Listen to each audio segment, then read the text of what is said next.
What's going on, folks? Welcome. What's going on, Slim? I'm not gonna do the intro just because I like this. It's chill mood. I'm kind of in a little bit of a chill mood this morning, folks. Yeah, last night I wanted to do what I'm actually about to do today, but Grampy came on, and then we just started shooting the shit, and that was pretty fun. I actually enjoyed that quite a bit. So, but today we're actually going to be going over this PragerU fucking video marathon. I don't know exactly how far we're going to get through, because there's probably going to be a point where I'm going to get either like bored or frustrated, or it's just going to be a loop of their shit. But who knows? Chill mood towel, yes. And yeah, I'll get into that in just a second. I want to thank Ann Kennedy, if she shows up, for her very generous donation last night. She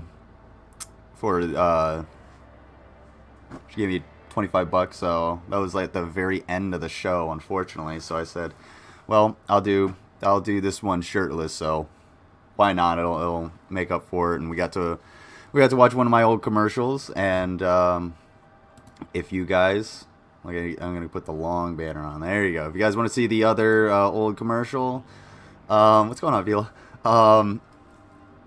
If you guys want to see the other old commercial, you can help me out. Throw me a tip. Or if you would like to, not be shirtless, you can go to the merch store. There's plenty of shirts with secretions, and they got socks. And speaking of socks, I might get up in a second and turn my heat off here. So I'm just gonna jump up, turn the floor heater off. So the commercials are fun. And if anybody does want one of the commercials, does cash at me for one of the commercials, I'll just play both of them, since, well, they've both been paid for. And oh, okay. All right, I'll get in there. I'm gonna read everybody's comments here in just a second. But who was it? CH Beach sent in this link here last night, so I'm gonna keep that. I didn't go over it. I didn't look at it at all. So, War is a Racket, Chapter 1. Oh my God, War is a Racket, always has been. Man, okay.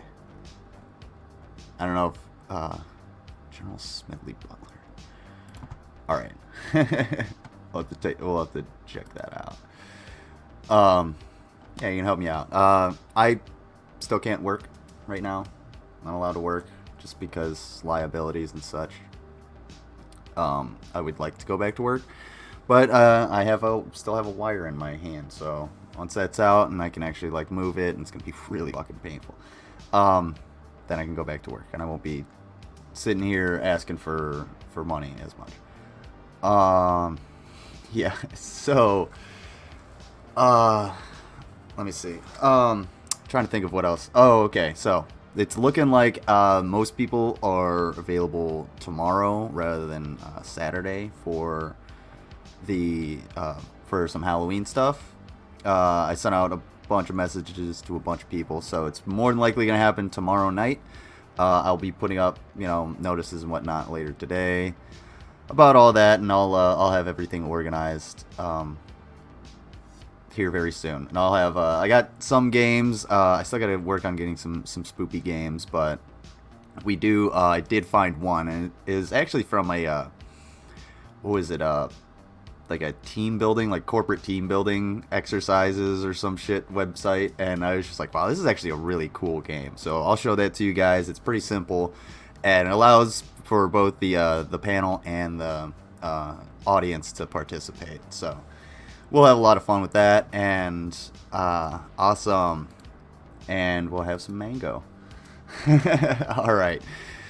So aside from that, I don't think I really have anything else. Oh, I do have these other videos that I ripped. Hang on for donations. Um, they're kind of boring. They're kind of bad too. So if you guys want to actually like watch them, just if you toss me $5, I'll play one of those. They're fairly long, but again, they're kind of boring. It's like news stories, and they're practice news stories. So yeah, they're weird. But that's all up to you. Other than that, I don't think I really have anything other than please buy some merch. Help me get my shirt back on, and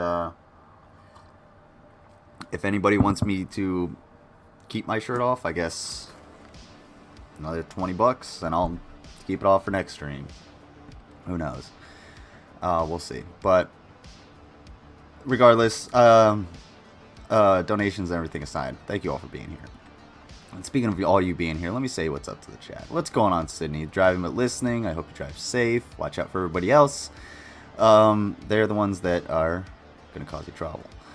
Now playing. Okay, thank you, Mango, for dropping links. I was like, what is that? And if you like the logo, by all means, hit me up. I will get in contact with my artist, and we can get you a logo of your own, get you some, I don't know, drawings.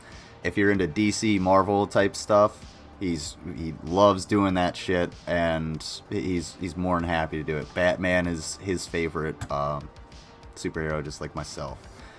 Other than that, Secured Monitor Lizard, thank you for being here, dropping links. You only ever drop that one link, dude, and then you dip out.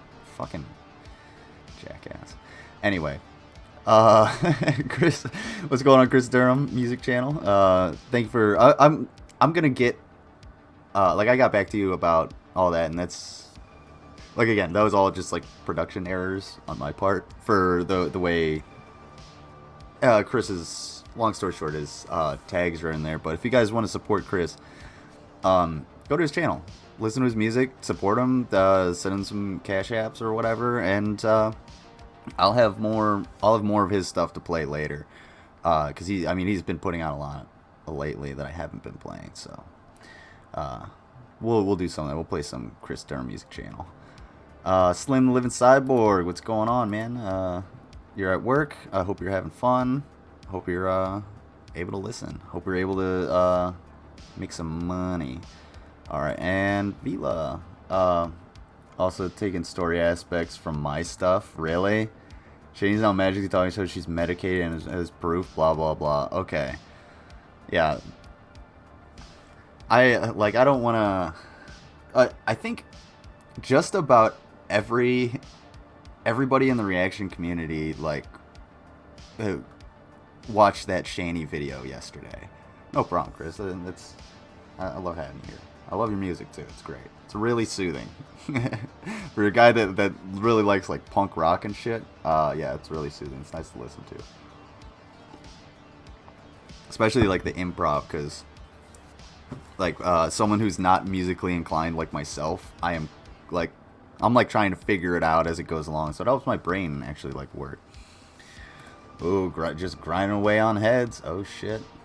Fucking polishing some knobs. Wait, oh, oopsie. I didn't even know him.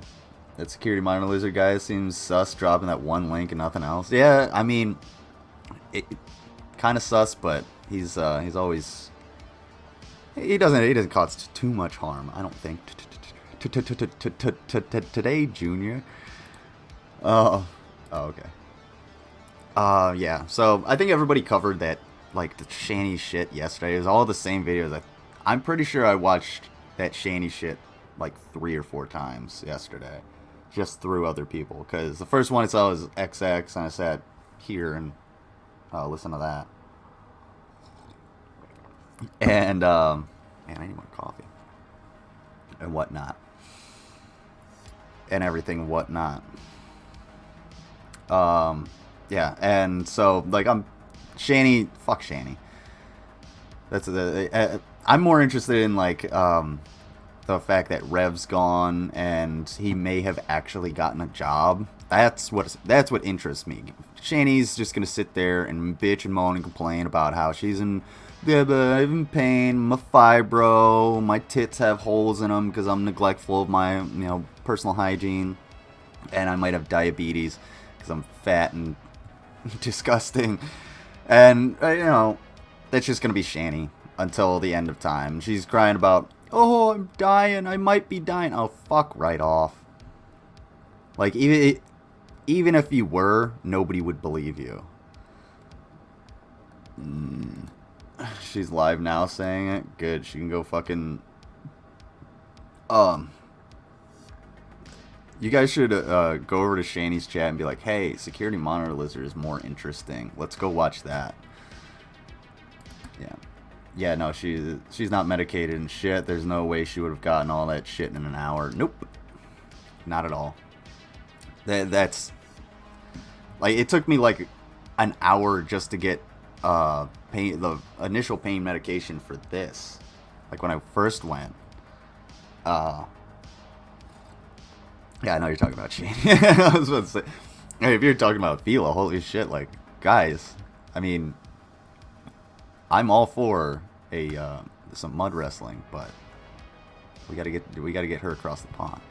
Oh, so you can duke it out. But anyway, what was I saying? Oh yeah, Shani's a piece of shit, and you know what's more of a piece of shit? It's PragerU. PragerU is such a big old piece of shit. I know, you guys are pals. I'm making fun, poking away. You know what I just thought? I should bring my fucking coffee maker in here. I don't know why I don't. Like, it just makes sense because it's my office. I have a place to put it. It's not like I have a fucking... Whatever. I could bring it in here. I might actually do that since it's already made. Fuck it. We wouldn't duke shit out. We'd probably just go shopping for spooky shit. Yeah, it's probably right. I mean, Vila's got a ton of spooky shit. What are the knives or what are those? Because it's not like a knife, is it? Those iron things you were showing me. Because you have the one with the handle, the wooden handle, and then another one without it. But, oh. And here's another one. Here's another, what you call thing, video that they have. Oops. And this one just came out. And it says, exposing totalitarianism, critical race theory, and gender ideology. Does anybody in the chat at all want to try and figure out like how those three things like correlate with each other? Like I don't see that. I don't see any totalitarianism in the U.S. Unless you're talking about the people who want Trump to go into office and be dictator for life, who supported him, when he said, or when he was crying about the fact that, oh, I should get another term because this one didn't count. Fuck you and your participation trophy, you fucking fat old bitch. All right. Oh yeah. Fuck this guy. All right. The U.S. has more readily available spooky shit because Halloween is a jam. Yeah, that is true. But I feel like some of the spooky shit you'd find in the UK or abroad would probably be more what we would like think is spooky, authentic, like antique-y shit. Because here in the U.S. you're gonna get a lot of like plastic manufactured reproduction kind of stuff, unless you really pay for it. And yeah, but I don't know. I should get some spooky shit. Oh, I gotta get some spooky shit. I gotta get some like an orange light or something. You know what? I need to find out how to find an orange light, because I have a light bulb that I can use, but I need a lamp. I just don't have a fucking lamp. So if anybody wants to help me out and get me a lamp, please buy some merch. I would appreciate. Never been to a real spooky shit store, Lizard. That's very true. I think I've been in Spencer's once, so there's my experience. I did go to Hot Topic a couple times with my ex, but it's because she liked the piercings, the fucking rings and shit. Alright. It's very hard to find spooky stuff here. What do you find? What you do find, is either tacky as fuck or expensive. Yeah, that makes sense. I mean, I imagine UK holidays are a lot less corporatized than American holidays. Because you see fucking stores selling orange and black shit immediately once it starts getting towards the spooky season.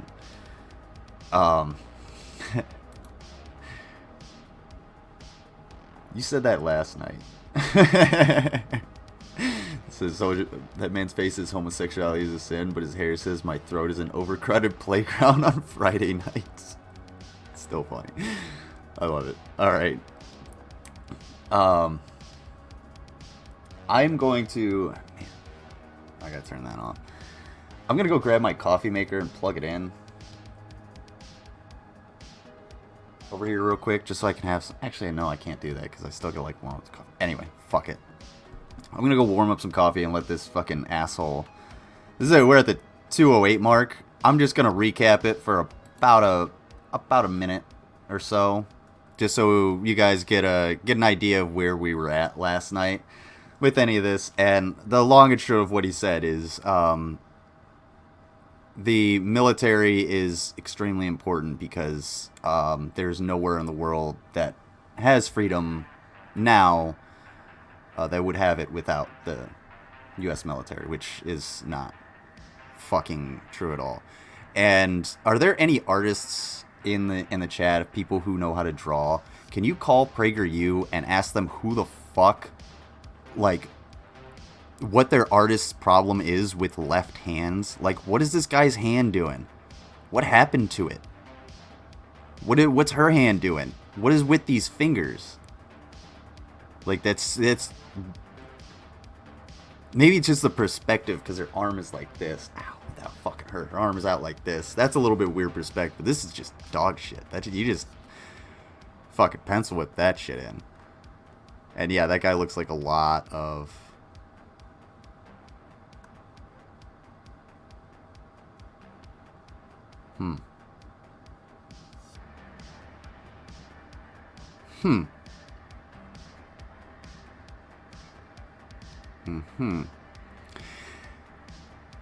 Everybody that's looking at these three individuals, especially anybody that's been in the military, combat arms especially, what do you notice about the three of them? Their uniforms, their gear.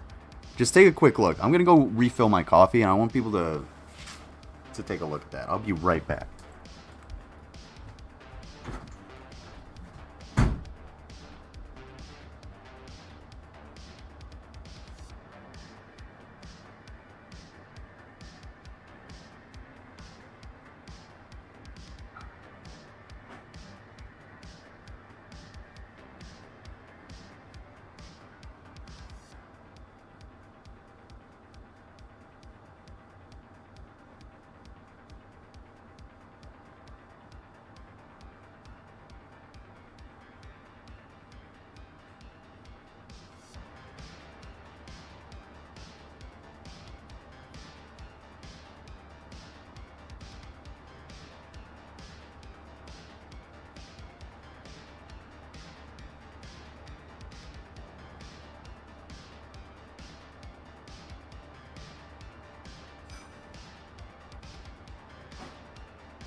Sorry about that, folks.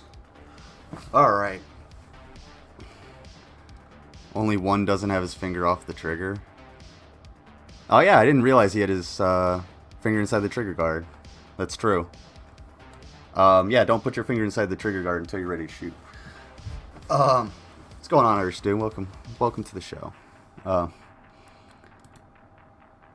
We were somewhere with it last night, right? Oh. So these three, all right. So when you're in the army, obviously, or when you're in the military, obviously you have to have a uniform, and that extends to a lot of things. Okay, your uniform isn't just your clothes, the clothes that you're wearing. It's your appearance. So men have to be clean shaven. Women can only wear, basic makeup and no earrings, no jewelry in your face or anything like that. It also extends to your gear. So everybody's gear should be set up the same way. Barring that they're not, a medic or a commo or something. They don't have specialized equipment that they need to be carrying. Everybody should be set up the same way. So you should have, your ammo pouches, or magazine pouches, all in generally the same area, okay? And everybody's going to look the same. You're going to have the same gear, same helmet. You got the Rhino mount, you got your goggles, you're going to have your ID band here and shit that this guy apparently doesn't have.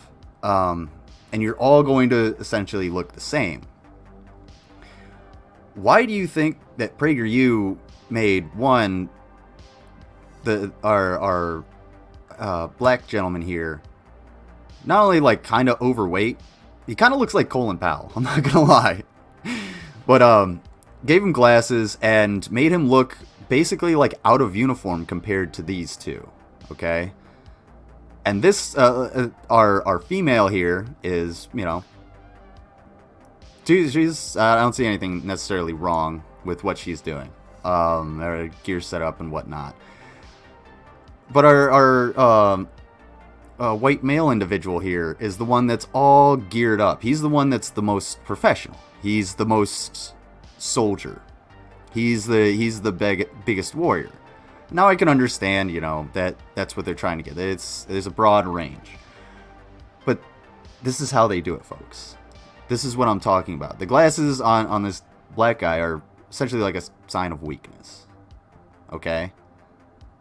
It's saying oh, he needs glasses. And the fact that he's out of uniform makes him look partially incompetent.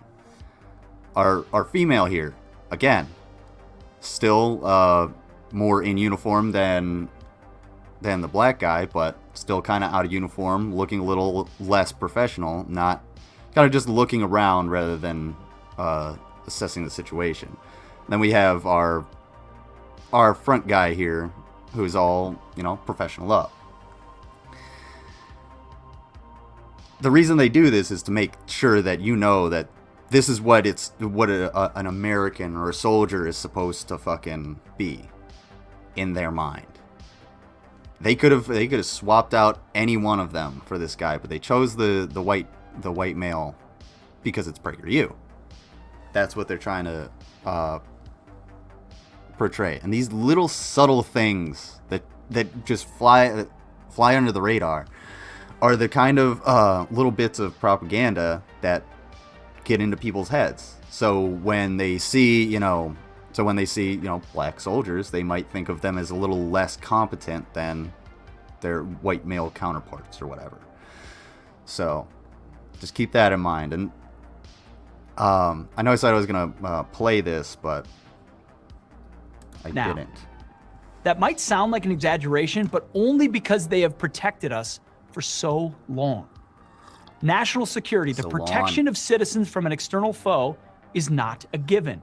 Far from it. It's the product of the hard work of American military men and women who stand guard 24 hours a day, 365 days a year, every year. And they've been doing so for as long as any of us can remember.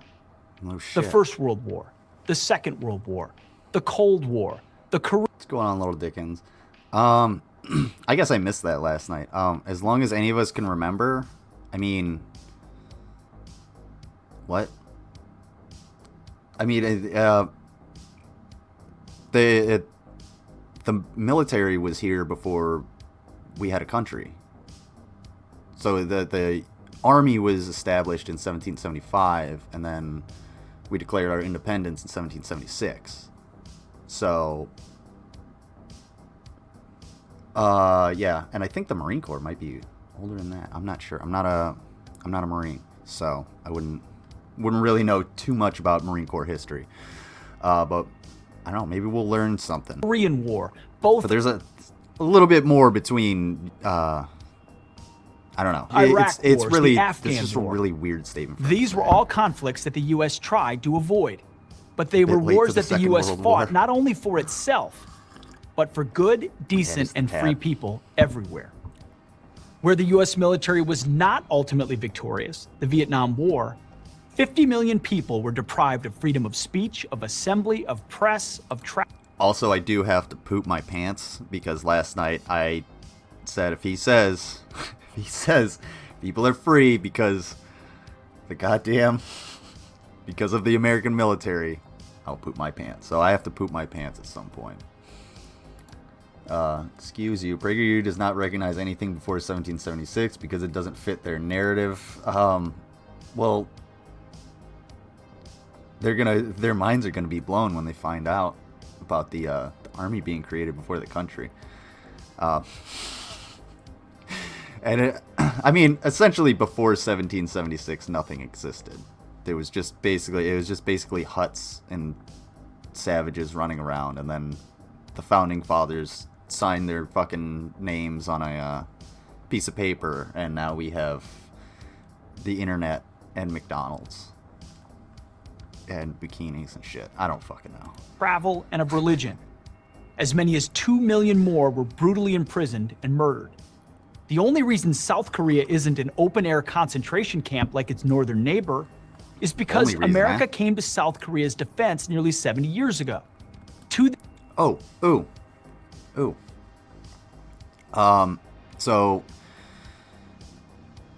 never This mind. day, we still have I was gonna make a point, but I don't think it's a 30,000 point. troops stationed there to protect the free Original South Marines from were the called unfree Marine North. soldiers because they were And stationed it's not aboard just the ships open conflicts and the did the American hand-to-hand military fighting resolves. when ships closed. It's the I didn't not know that. wars. All the conflicts I knew the Marines were like that's their role, is they're mariner soldiers. So they do the actual like fighting and landing and shit. They go ashore while the Navy runs the ship. Basically what happens. So you have people running the ship while other people are fighting off buccaneers and pirates and such. that were never fought Somalis. because our adversaries feared the consequences of American military involvement. Let's put it this way. The reason Iowa soybeans can be shipped from Seattle to Shanghai or coffee from Columbia to Cleveland is because the American military, specifically the Navy, stands guard over the world's shipping lanes. Block those lanes and the price of everything skyrockets and international commerce grinds to a halt. Ooh, this is actually true. Like it or not, the U.S. military has been and That's actually really true. So, especially down around, I think in the Indian Ocean. I'm gonna get some of these facts wrong, but the U.S. Navy does stay in these shipping lanes and protects these shipping lanes. And he is right that if the U.S. Navy weren't protecting these shipping lanes, then the price of shit would skyrocket. It's what is it? I think I can definitely find the video. Damn, because I know where it was. Hold on. God damn it! Fucking piece of shit. Can't fucking get anything right.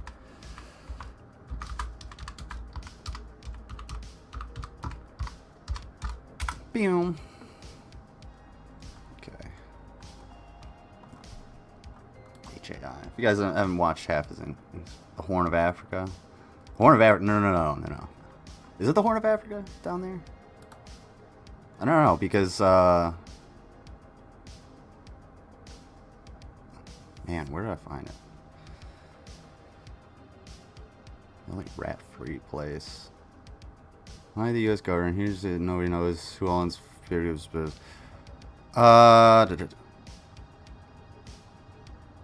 okay.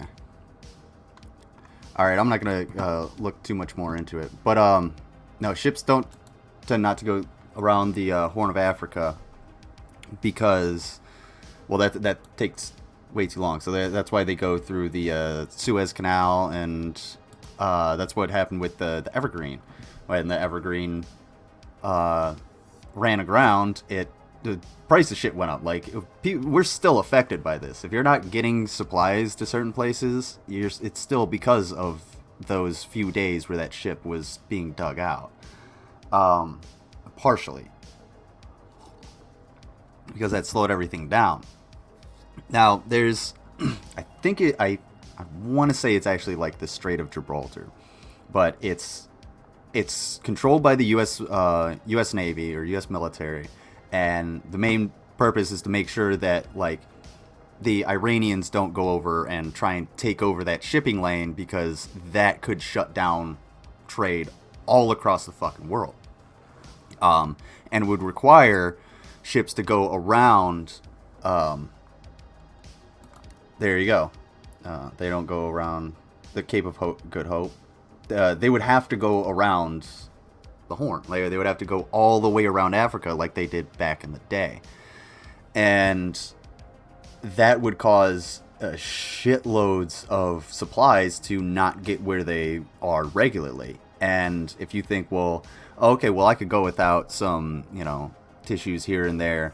Think bigger picture. Like, well, what if large corporations can't get supplies to make, foodstuffs? You're not going to have those foodstuffs on the shelf. You're not going to have the paper for those tissues to be on the shelf. Or if you do have the paper, you're going to have a limited supply, and the price is going to go way up. So he is right to say that. And the U.S. Navy does play a very fucking crucial role in protecting the world's shipping lanes. The problem with that is it shouldn't be that way. It shouldn't have to be that way. So there's, as far as I know,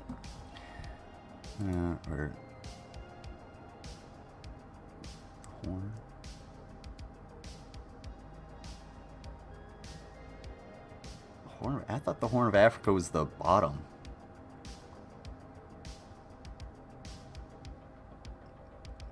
Like the tip. I thought that's what it was. Anyway, well, they would have to go down around South Africa. Literally around the entire continent is kind of the point. But, yeah, if you're right, I don't know. I mean, Little Dickens, you got fucking like 40 years on me, so you would definitely know a little bit more. I love the website that was made for that ship. It told you how long it had been stuck and how much money was spent on digging it out. That's awesome. And okay, the Horn is the Somali Peninsula. Okay, then I was wrong. I was totally not. I gotta work on my geography. But I was gonna say what came out of that, like the Evergreen, just the memes was just fucking great. It sucked, but it was great. And that dude that with the little fucking backhoe trying to dig it out. I mean, he's like, the memes are what kept me going. Everybody was cheering me on. For a while, Somali pirates were playing hell. Yeah, if you ever seen Captain Phillips, there's a point where he tells him, like, look, that's the U.S. Navy. You don't try it.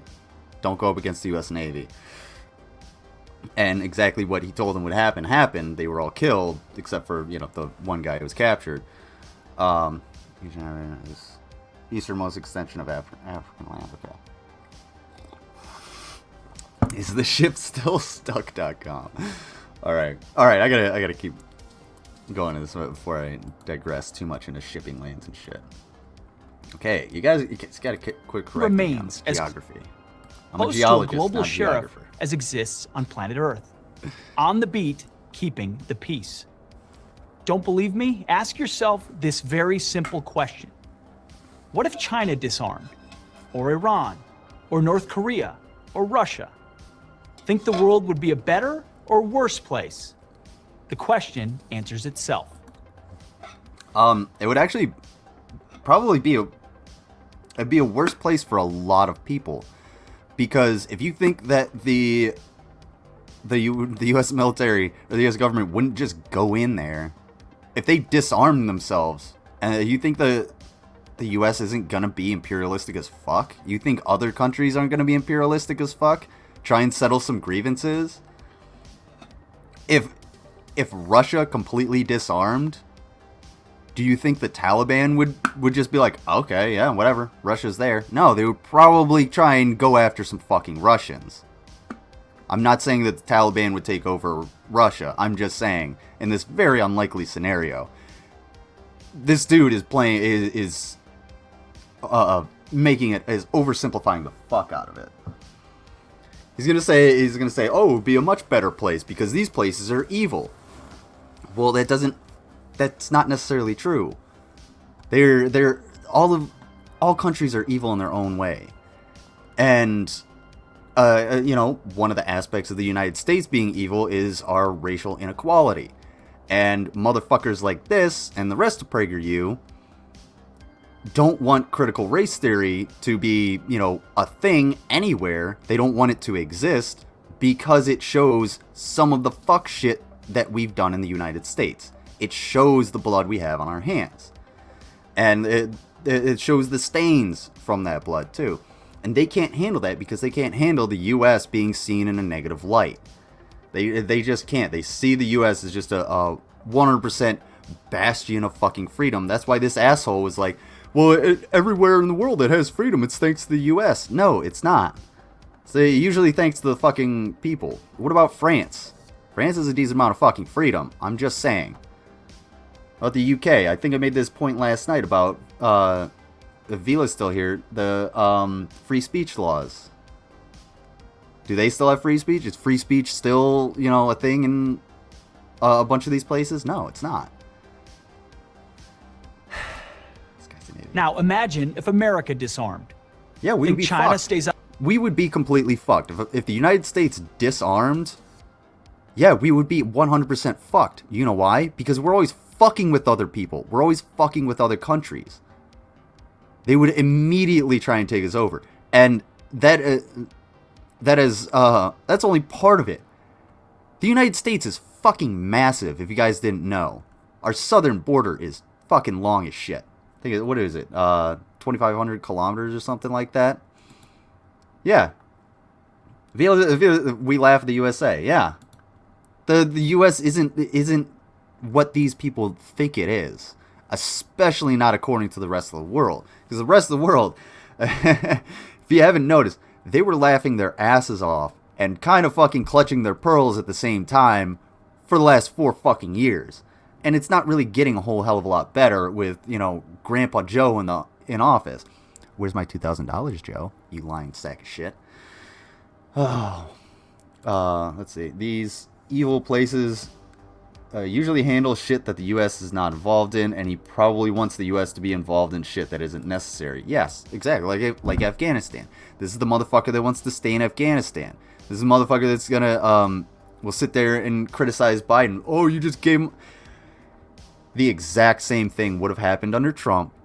Trump is just so fucking egotistical and so self-absorbed, and his brain only works on self-preservation to the point that he didn't pull out of Afghanistan because it would have made him look bad. But assholes at PragerU would have called everything that he did fucking perfect. He would have said, it was a flaw from the fucking left or the Democrats or blah, blah, blah, blah, blah.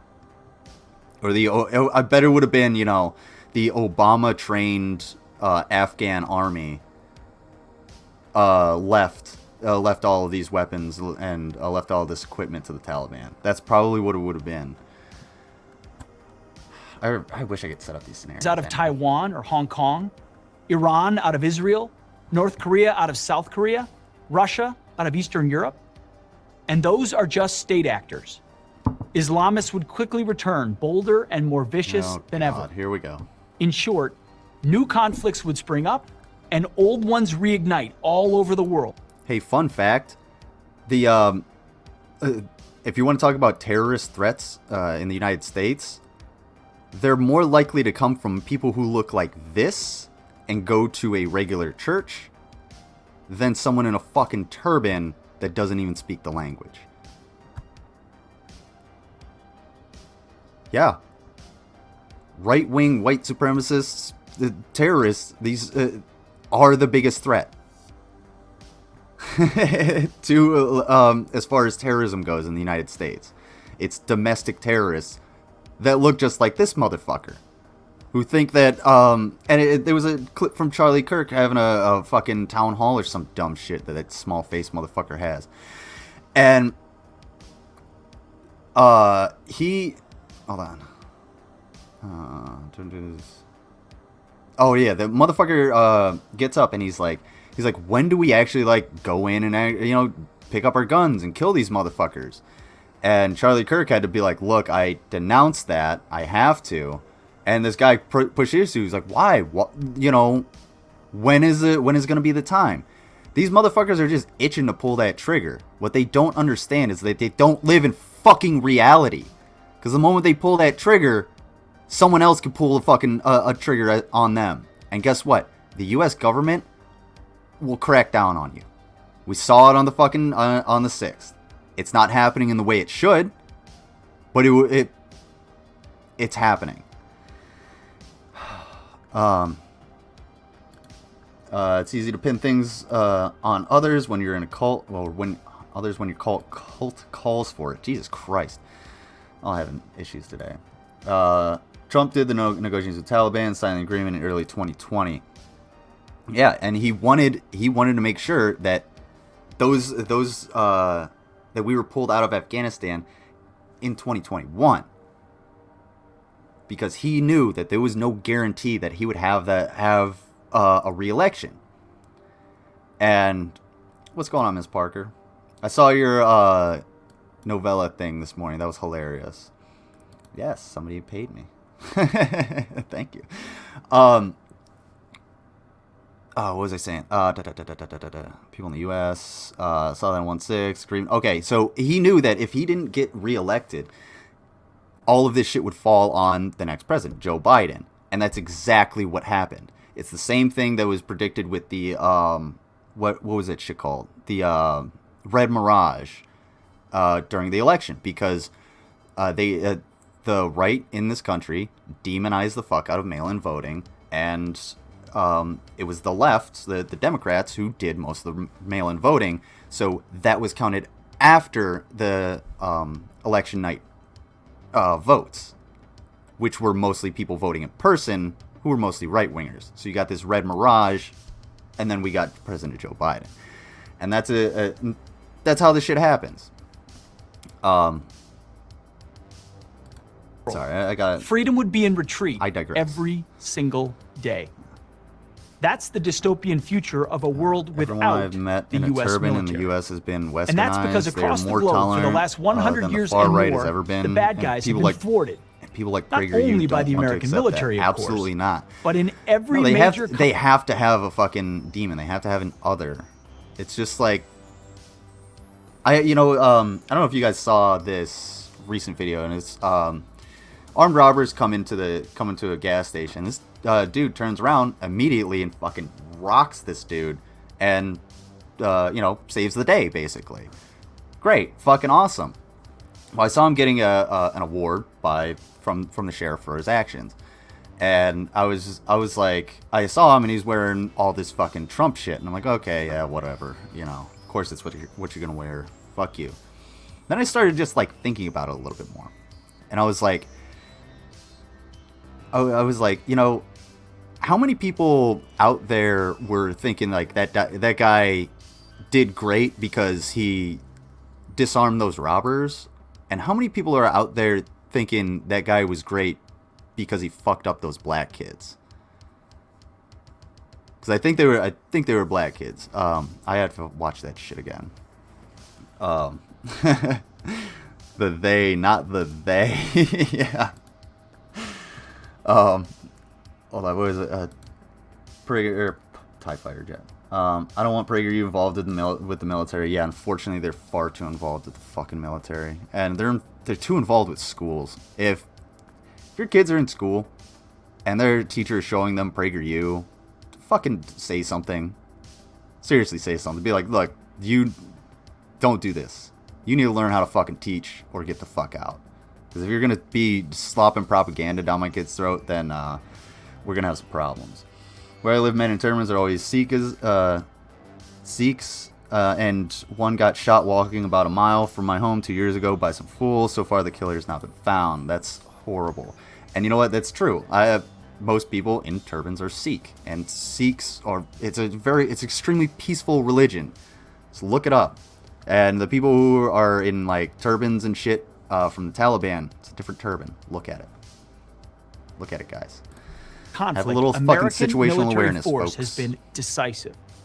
That's why when you meet a veteran, someone who served in the armed forces, they always you get should them. thank them. Wait, We have even set aside a special day for it. the singular they or the plural they? Veterans Day. Not I actually do like that joke because I like that play on words. Memorial Day. That's for those who lost their lives fighting for always the America other. and for freedom. Gotta have an other. Veterans Day is different. It's for fuck all you. those who risked their lives. But they're so generalizations, that we Lizard. could keep ours. They have to. If that's not worthy of a thank you, They need the what is? generalizations. Otherwise, So this they can't year, be put so out a hateful. flag, call a veteran, someone who honorably served in the U.S. military, maybe your dad or mom or uncle or family friend, Or maybe your favorite streamer. and thank them. Let them know that you are in their debt. We have been in their debt for Thank you, so Miss long, Parker. it's easy to take what they did, what they risked, and what they sacrificed for granted.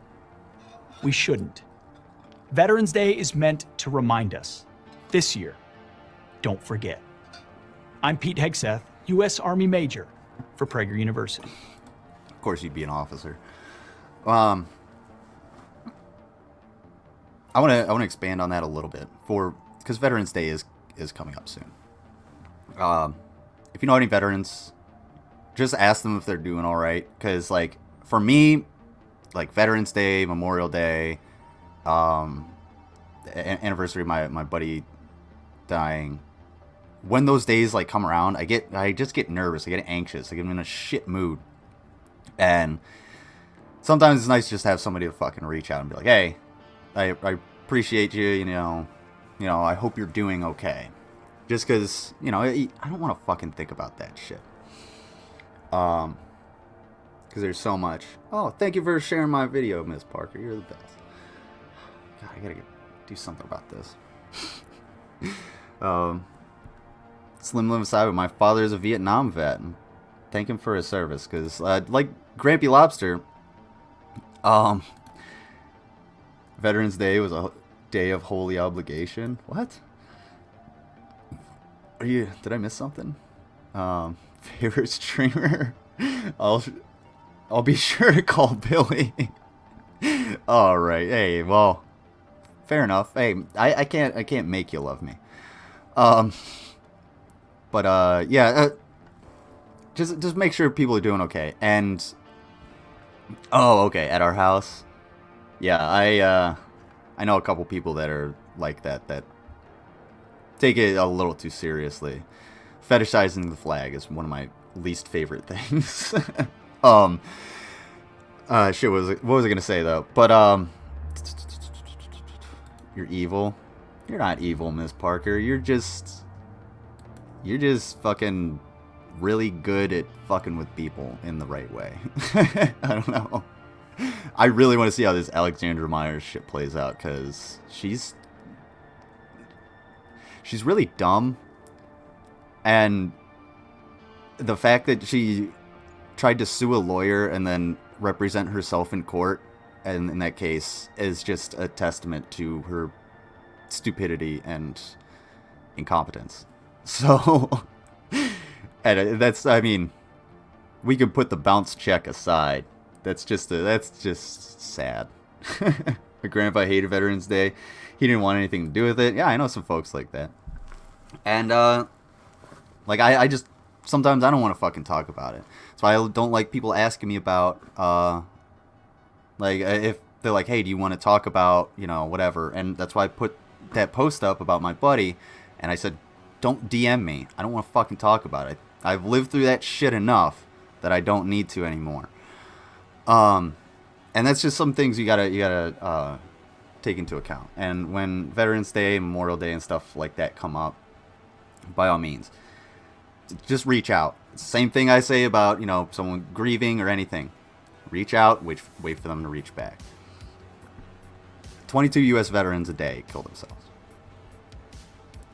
We lose 22 U.S. veterans every single day to suicide. So, if you think someone in your family or someone you know is having trouble, just reach out. Find if it's not you, it could be someone else that they need to get them there. Because the last thing anybody wants is to see someone go through war and then come home and take their own life. It's just not the way to go. If you've done that much in your life, you shouldn't go out like that. It's just not. It's nothing. It's anyway. It's not the right way to go. She said I have HIV, so I'm gonna get tested. And challenge her to do. I saw that. It's gonna be fucking great. I can't wait for her to completely ignore that and not be able to go to the clinic because she's broke. Remembrance Day, Poppy Day, yes. Poppy Day.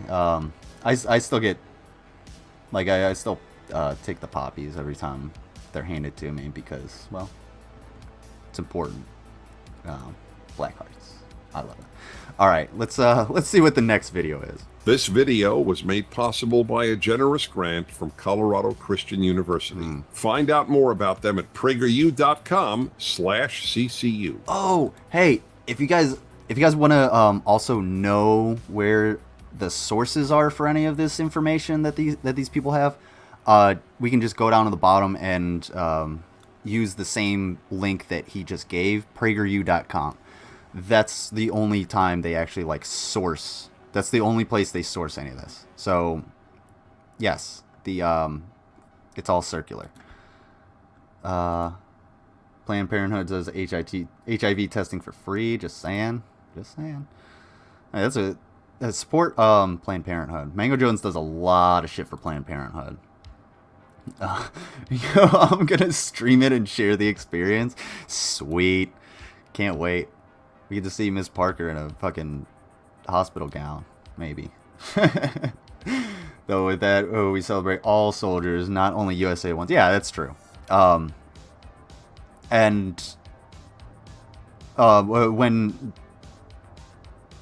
Whenever you talk to veterans about like soldiers, like I could have I've had plenty of conversations with some of the folks in like Slim's chat who are veterans from the UK. I mean, it's the same thing. We bullshit and we, you know, joke with each other about the same fucking this, that, and the other. And like we have the same experience. It's war. Everybody shares that same fucking experience if you go to war. So yeah, and you know, it's not. Yeah, it's about there's a connection there. So it's Poppy Day and Veterans Day should be, you know, for all soldiers, service members. Exactly. Irish Stu knows exactly what I'm talking about. Okay, we're gonna talk about testing and safe sex because we're petty and I'm evil. Wow. I love it. All right. For 4 years, I donated to PP in Mike Pence's name. That's awesome. I love it, Little Dickens. I'm part of the Planned Parenthood Southeast Outreach Board. I will gladly help anyone with info and shit they need to guide them to the right places. Yes, that's one of the main things. You don't have to be the person that takes them, you know, to their to their salvation or whatever it may be. You just have to put them on the right fucking path. Get them the paperwork in their hand and tell them which room to go to. That's the way to. Oops, that's the way to fucking help people. Easiest way to help people, because you can at least put them on this. Yeah, never ask them. Just don't. Don't ask service members if they've killed anybody. It's not. Just don't do it. You're gonna get a very different response than you expect. Man, just do this. I want to be as informative as possible because I mean evil. Oh shit. Hell yeah. You should definitely have fucking Mango help you out with that. Fucking DM Mango. By all means. Yeah. Because Mango will fucking Mango knows a lot about this, and she can help out with more than just like safe sex and Planned Parenthood and stuff. But all right, let's continue. From when America's armed forces entered World War I in 1917 until today, the United States military has repeatedly made the difference between civilization and barbarism. Oh, fuck right off, dude. Is that what happened in Afghanistan? Is that what happened in Iraq? Really? I'm pretty sure there was civilization before the fucking, Nazis came into power. Just saying. God, these people are fucking ridiculous. The United States did not build the world. The world was built, and the United States came about, and we helped build it fucking more. But we didn't do everything. We didn't carry the whole fucking burden. Remember, we joined the war effort in like 1944 in World War II. When it was World War I, we joined at the very ass end of the war. The Harlem Hellfighters that people give all of that credit for, who was the president at the time? I think it was Roosevelt. Didn't want to send any white soldiers over there, so he sent a bunch of black soldiers from Harlem over to do some fighting, and they kicked the shit out of fucking out of the damn Germans. But he only sent them over there because they were black and not white. So if you want to say that the U.S. has been doing this, no. After World War II, with the military-industrial complex just taking off in the United States, that's how we got shit like Somalia and fucking the Gulf War and Afghanistan.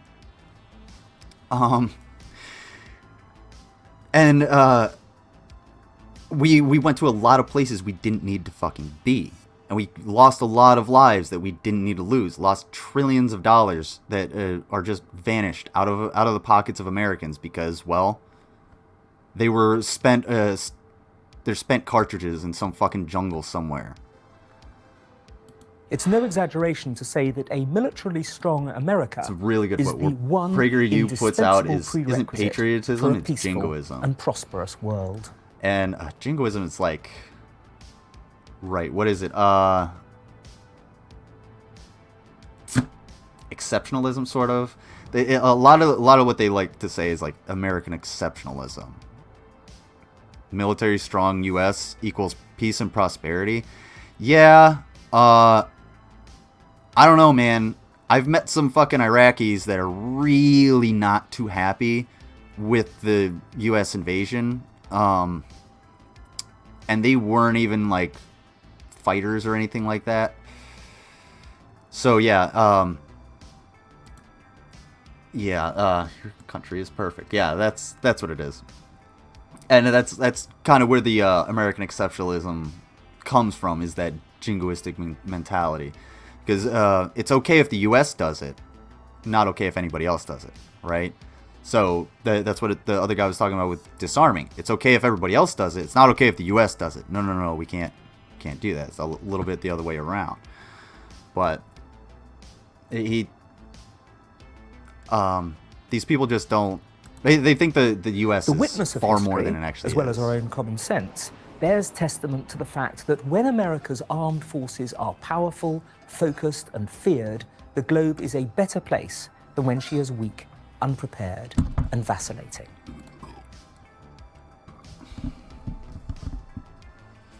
You want to think about that statement for a bit? When America's armed forces are powerful, focused, and feared, the globe is a better place than when she is weak, unprepared, and vacillating. Feared. Dang things. Ooh.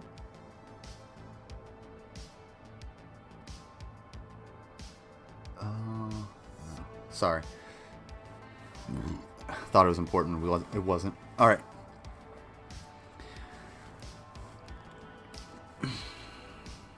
Where do we, like... Your country is never wrong. Of course not. I don't know if I can watch this whole thing. Yeah, I don't think we're going to watch the whole thing. But we'll get through it. So we should be afraid of the people charged with protecting us? Yes. Absolutely. Like, I think what he's trying to say is feared by enemies. Feared by nefarious characters. So people who want to take over that shipping lane. Alright? I think that's what he's trying to talk about. But in this sense, honestly, it's like, well, the U.S. should be feared by everyone because of that jingoistic mentality, of that American exceptionalism. And that takes an astounding lack of empathy to be able to just say that and agree with it. Because you're completely unable to put yourself in the shoes of somebody who's, just trying to live their life, but instead there's helicopters flying overhead and the city that they wanted to work in is being bombed to shit. Oh, man. What's going on, Betty White? Nice to see you're still around. Thank you for the calling me shirtless.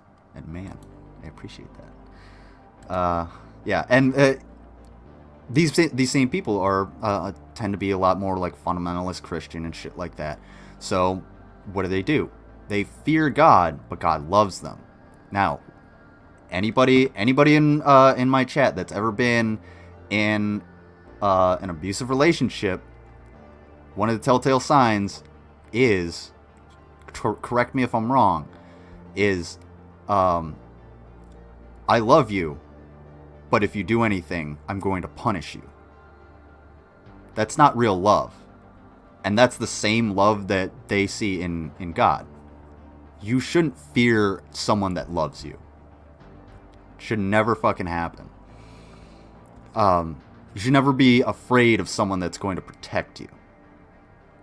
That's just not how it happens.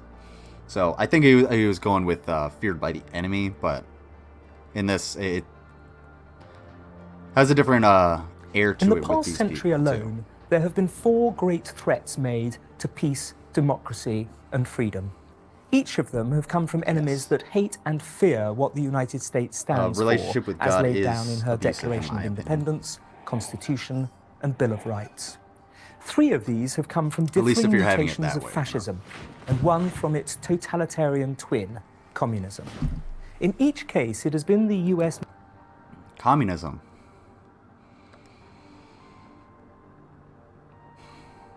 Communism is not a threat. It's not. You're not going to have a communist president. It's just not going to happen. That's nothing but fear-mongering. They're fear-mongering to these fucking idiots that are still stuck in the goddamn Cold War. And they're just like the fucking I was going to go military that has been a principal force. Oh my god. I was going to make a point, but never mind. I only punish you because I love you. I want to force you to be the best you, i.e. the you I want you to be. Yeah. That's abuse. Why do you make me why do you make me mad when I love you and provide housing? I love you, but you made me do this. I don't love you when you accuse me of things they actually did. It's not fun. Yeah. And it's why am I naked? It's somebody gave me money. That's why. So, if you would like me to continue being naked... Uh-oh. Hold on, I missed a phone call. Okay. Scam likely. Thank goodness. If you'd like to see me naked in the next stream, you could also help me out. But, welcome. Thank you for being here, Frank. Oh, shit. What's going on, Raw Harley Quinn Energy? We're all naked. Yeah, let's all get fair. Let's all get fair. Let's all get naked. That's fair, right? There you go. Let's see. The fall of the USSR was the worst thing that happened to our right wing. They lost the enemy they need. They still have that fucking enemy in their head. But it's that's all it is. It's in their fucking head. The communists aren't coming. Yeah, do you have a bunch of like college students protesting everything and have, you know, the hammer and sickle and whatnot? It's provocative. Of course. Do you have real communists? Yes, you do. Are those people actually going to make real change? Not anytime fucking soon. We can't even get health care for everybody. But yet these people think that communists are just going to come in, neuter the military, and take everybody's money. It's a fucking paranoid delusion. And it's actually kind of sickening sometimes to see it. Force protecting the free world How much from does the it cost to tyranny put your clothes these back on? threats have sought to impose. That's a good question. The First World War sprung from Germany's bid I don't know, for 20 bucks. hegemony Fuck over it. Europe and was powered by a Prussian military machine that going on, was JL? proto-fascist in its I'm outlooks, putting extra clothes ambitions, on. and assumptions. When the discovery of the infamous Zimmermann Wait a second. Hold on. Excuse me. Wait a minute. Oh, wait. Ooh, sorry. I went a little far. Zimmermann Telegraph. There we go. these threats have sought to impose. The First World War sprung from Germany's bid for hegemony over Europe and was powered by a Prussian military machine that was proto-fascist in its... Correct me if I'm wrong, but that's a British tank.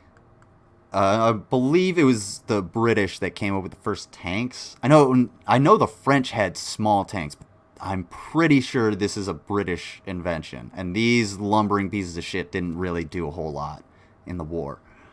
Somebody let me know. I wonder if I can look that up.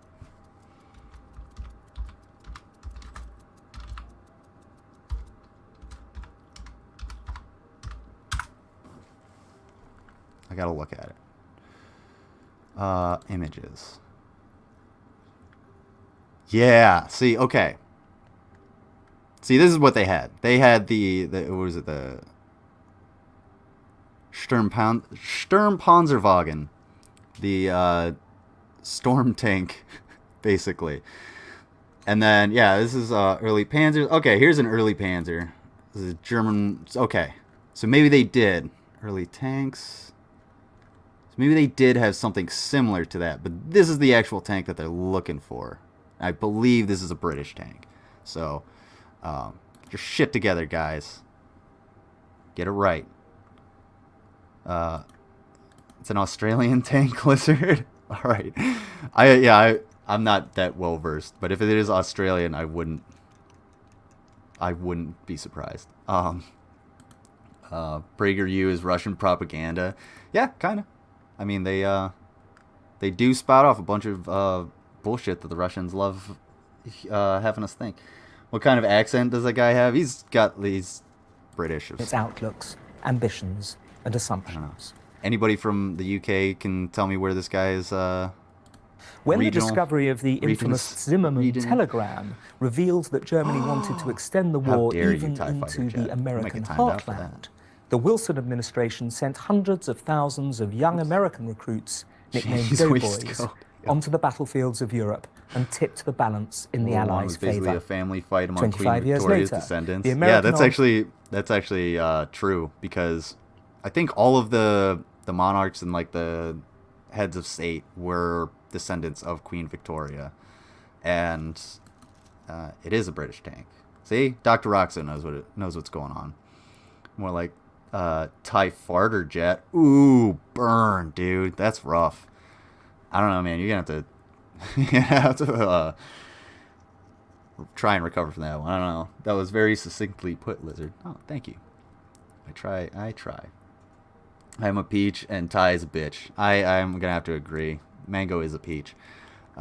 Forces were again fighting against the second mutation of fascist ideology as espoused by Nazi Germany and Imperial Japan. On battlefields as So is the new fascist ideology, the third one, what we have today here in the U.S.? Just sort of like, is it just sort of like traveling around the fucking world or something like that? What's going on, Bill Portley? Oh shit! I didn't realize the music stopped. Let me put that on. Yeah, Kit Boga. Kit Boga's fucking sweet.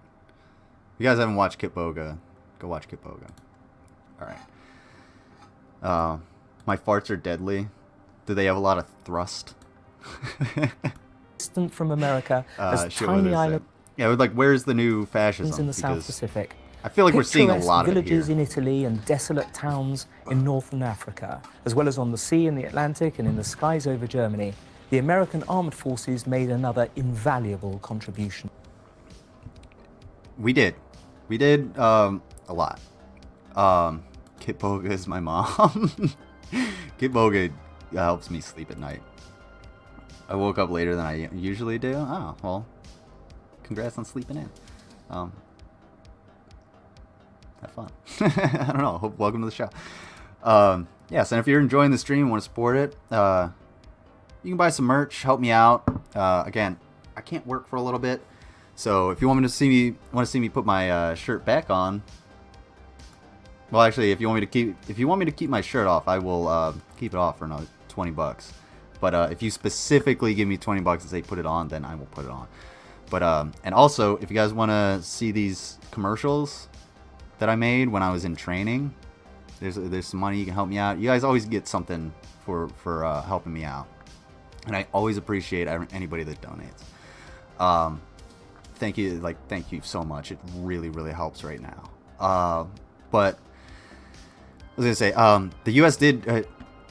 had a lot of fucking contributions to the war, but again, we joined in fairly late. Okay, we were attacked at Pearl Harbor in 1941, and it was 1944 when the Allies landed in Normandy. I don't remember when, like, I'm not as well versed as the war in the Pacific as I am as in like the war in Europe. Yeah,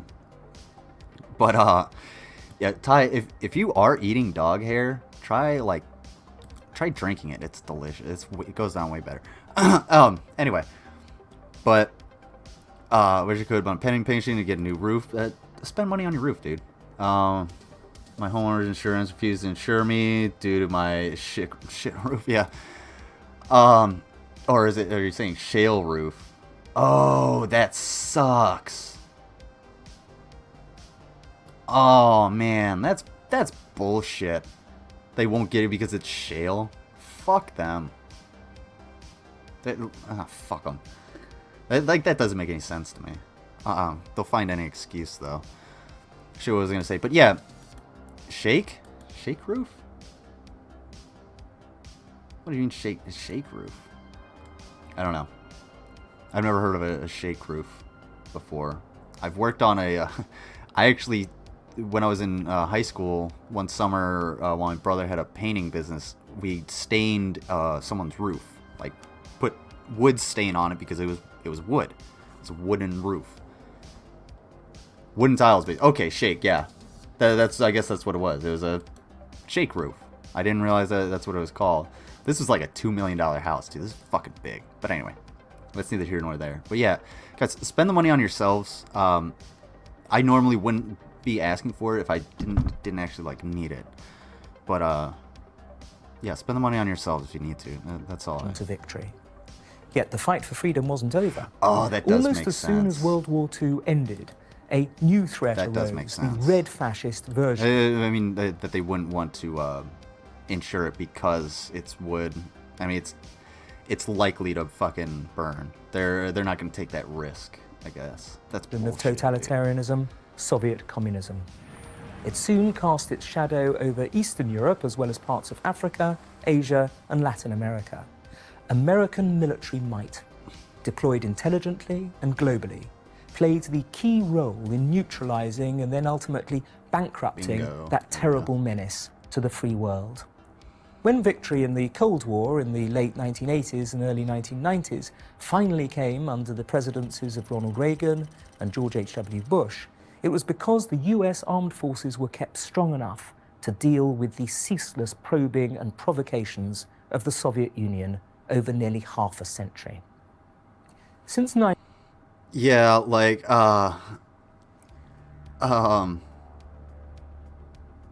the collapse of the Soviet Union definitely helped the U.S. because, well, we didn't have a major enemy. But the poking and prodding, we were poking and prodding at each other. We were playing cat and mouse spy games like no fucking other. All right, and the Soviet Union had far more problems, and we just happened to last a decent amount longer. I don't know how well that's actually going to work out unless we make some drastic changes. But Raw Harley Quinn Energy says, I've always wanted to ask you what's that black sign behind you. This, I've mentioned this several times before because everybody always asks about it. So these, I wonder if I can show it a little bit more. There you go.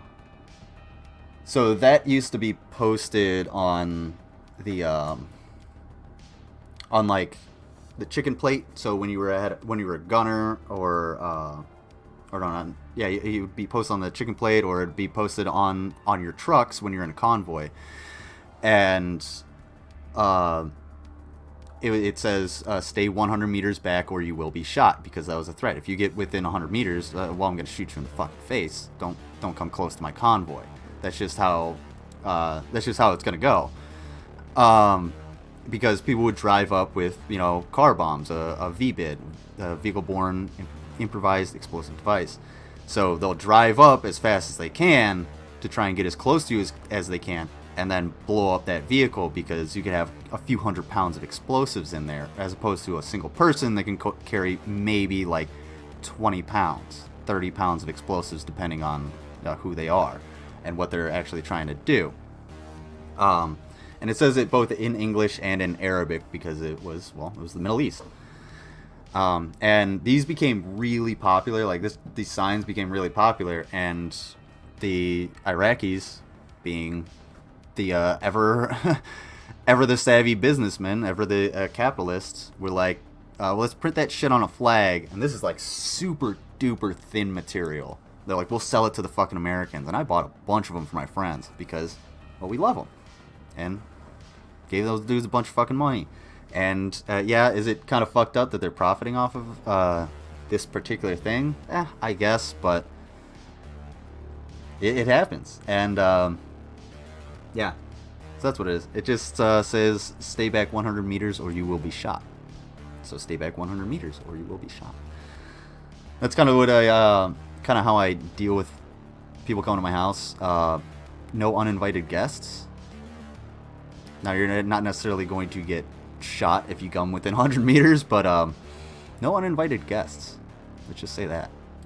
9/11, the world has been faced with yet another mutation of fascism, fundamentalist Islamist terrorism.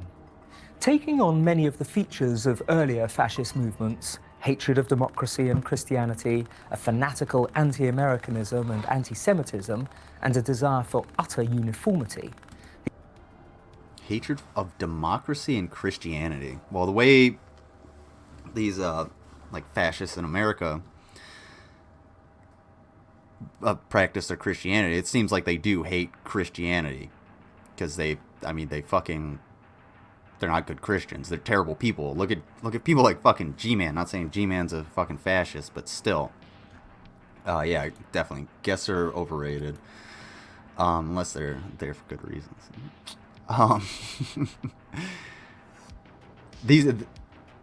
The people in the fucking Trumpsters, the hardcore Trumpists, they definitely don't want democracy, because they don't want people to be able to vote. Hence all of these voter ID laws, the voter restrictions and shit. His hatred of Christianity and fascist ideology. It has to be in there because I guess most of the audience is Christian. All right, what's going on? Sweet, nice to have you back. Didn't know you were gone. Anyway, but they have wanted. Well, they didn't want the election to go through. They literally stormed the fucking Capitol to do that, to make sure that to try and get the election to not go through. They want people to, they wanted to restrict voting as much as possible. Fanatical anti-Americanism and anti-Semitism. These the hardcore Trumpists are anti-American as fuck. Anti-vaxxers love dead Americans. There you go. I'll say it here. I've said it a million times. I don't give a shit. Anti-vaxxers love dead Americans. At this point, it's no longer stupidity, it's malice. You've had far too much time to learn how to unfuck yourselves, so now you're being malicious. And I can say that. And when you talk about anti-Semitism, the only thing they say is just like, no, I can't be anti-Semitic because I support Israel. That's the same thing as saying I can't be racist because I have a black friend. No, you can still be anti-Semitic as fuck. You can still be racist as fuck. Like, it's true. And a desire for utter uniformity.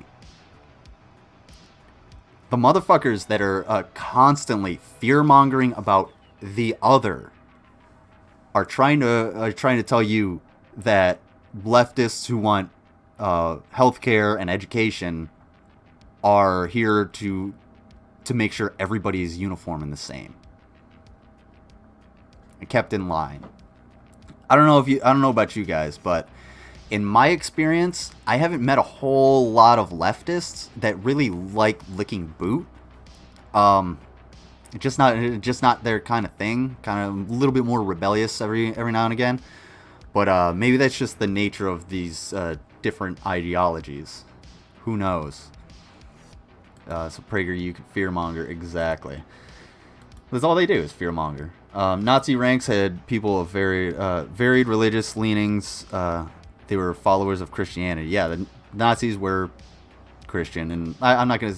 I don't know. I don't want to go into that.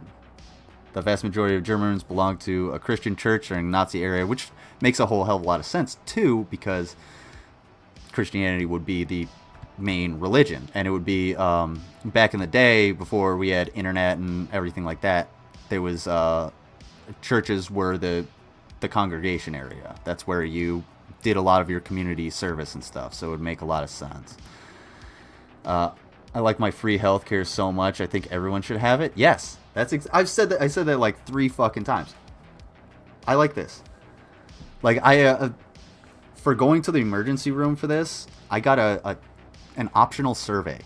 That's what I got. Like, that's it. And then I think everybody should get that. Like, we have more than enough resources. Fucking Elon Musk made $36 billion in a day. Yet we can't have, free education. We can't tax that motherfucker a little bit. I'm just saying. I'm just fucking saying. Also, anybody remember the Pandora Papers? Because that was only about like 2 weeks ago, maybe. Nothing has come of it, and now they're having us fight over everything else. My brace cost me $390 after insurance. Fucking yikes! Yeah, exactly. Fucking yikes. The amount of money I've paid to the VA so far from all of my trips there is like $13, and that was for some medication. I'm sure I'll get some kind of bill, but why does it have to be like that? Why the fuck should it be like that for fucking anybody here? Yeah, that's absolutely ridiculous. $400 fucking dollars. That's my rent. It's my lot rent, dude. For your brace costs as much as my fucking lot rent. But the Islamist anyway. terror movement has caused death and destruction wherever it has appeared. The fascist bacillus has mutated yet no again. Shit. No shit. It's because they're terrorists. That's what they do. You can't just say fundamentalist terrorists cause death and destruction wherever they go. It's just... No shit! It's kind of the fucking point of terrorism, you dumb motherfucker. Good land. What a dumb thing to say. Like, just because you're British doesn't mean you're smart. It doesn't necessarily mean you sound smart. Fuck me, dude. But it is alive and well. And yet again, the traditional antidote to the American military has taken up the task.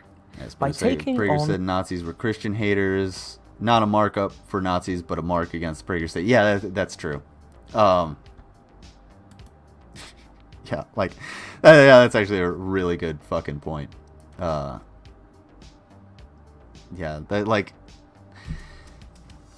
can't say that the Nazis were Christian haters because they were fascists when they were basically all Christians.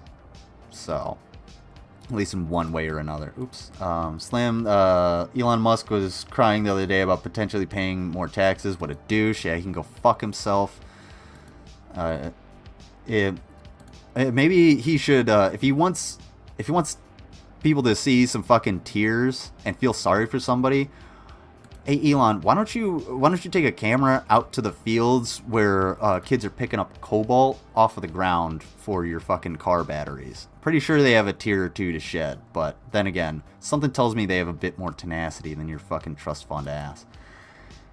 I know, but then PragerU could easily be called fascist you. I mean, it absolutely could. Instantly. One of my surgery alone would have been $30,000. I've had 5. I have annual MRI scans as a kid, multiple A&E trips, and not a bill to be fucking seen. I've got an MRI next Monday. Yeah, it would. If someone wanted to give me an MRI, that shit better be at the VA. I'm going through the VA. I'm not paying through fucking insurance. The forces of terror in full-scale wars in Afghanistan and Iraq, the US made it clear that it would not permit fascism to triumph in our time, any more than earlier generations of Americans permitted it to in theirs. Yeah, but you assholes are the fascists now. That's literally what you want, is fascism. Like, I just proved that.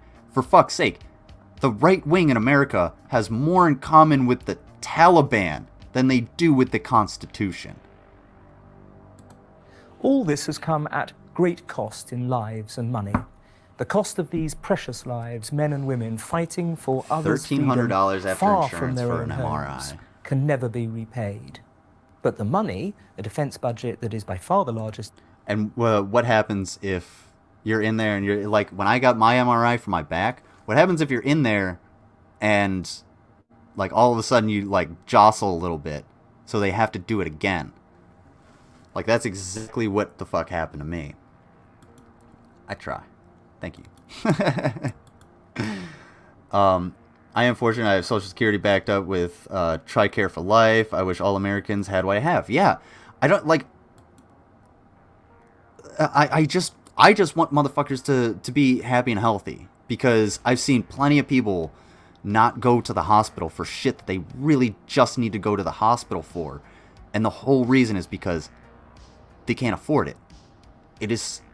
I've said it before, I'll say it again. You could be a millionaire at some point in your life, but you could be fucking homeless tomorrow. That's the reality of living in the United States.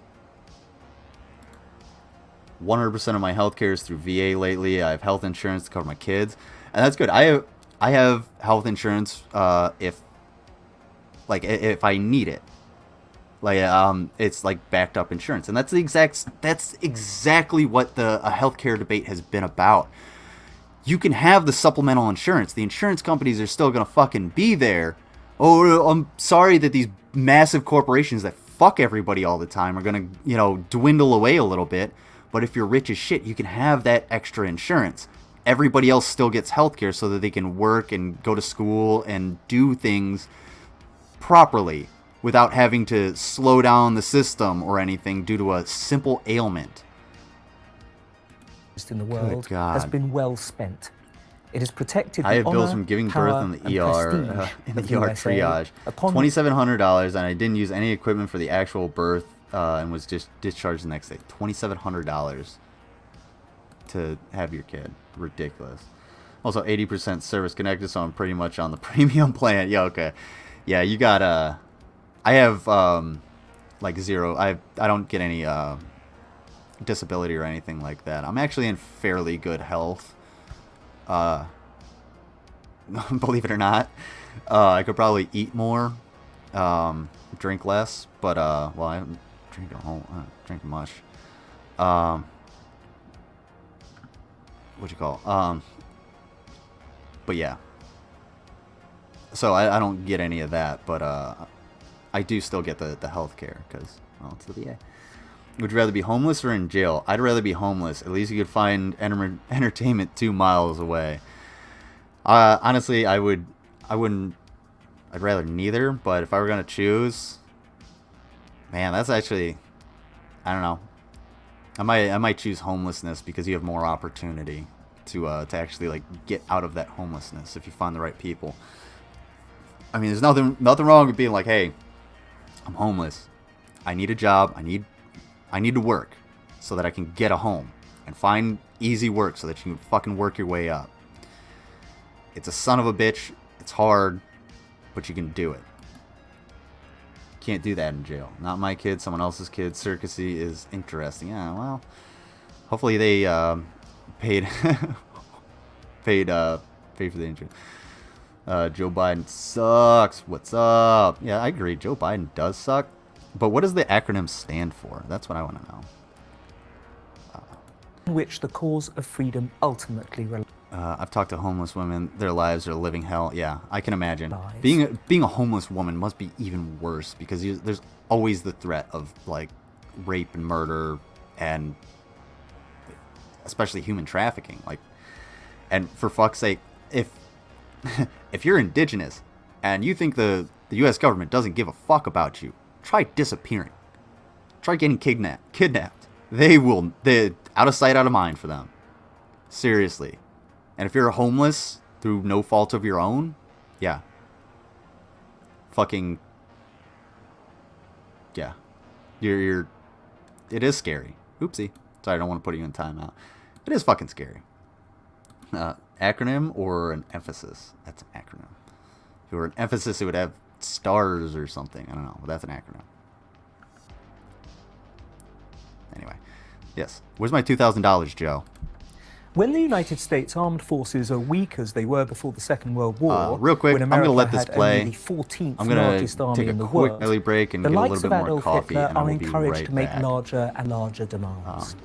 When US armed forces are problem. strong, however, I'm always even here. a superpower like the Soviet Union has to acknowledge its own internal. I mean, it is really important, and it's just a reality of the world that we live in. And Ms. Parker's fucking been there. So yeah, you want to know scary? Yeah, that's Ms. Parker. It's fucking terrifying. And you know, if Ms. Parker, if something happened to Ms. Parker on the street, she's a black woman. There's still less of a chance that anything's gonna fucking happen to her, or happen with that case. Like it could not get solved. It's most indigenous women who go missing aren't looked for, and when bodies are found, they aren't even listed as murder, normally death by misadventures. Yeah, and there's an entire highway in Canada that it's like the highway of death, and indigenous women, First Peoples women, have gone missing and showed up on that fucking road dead, and it's almost always death by misadventure. And the same thing with you were talking about a bunch of young men being killed and thrown into the river, and it was always death by misadventure, but it could be like a serial killer or a group of serial killers that are killing these people.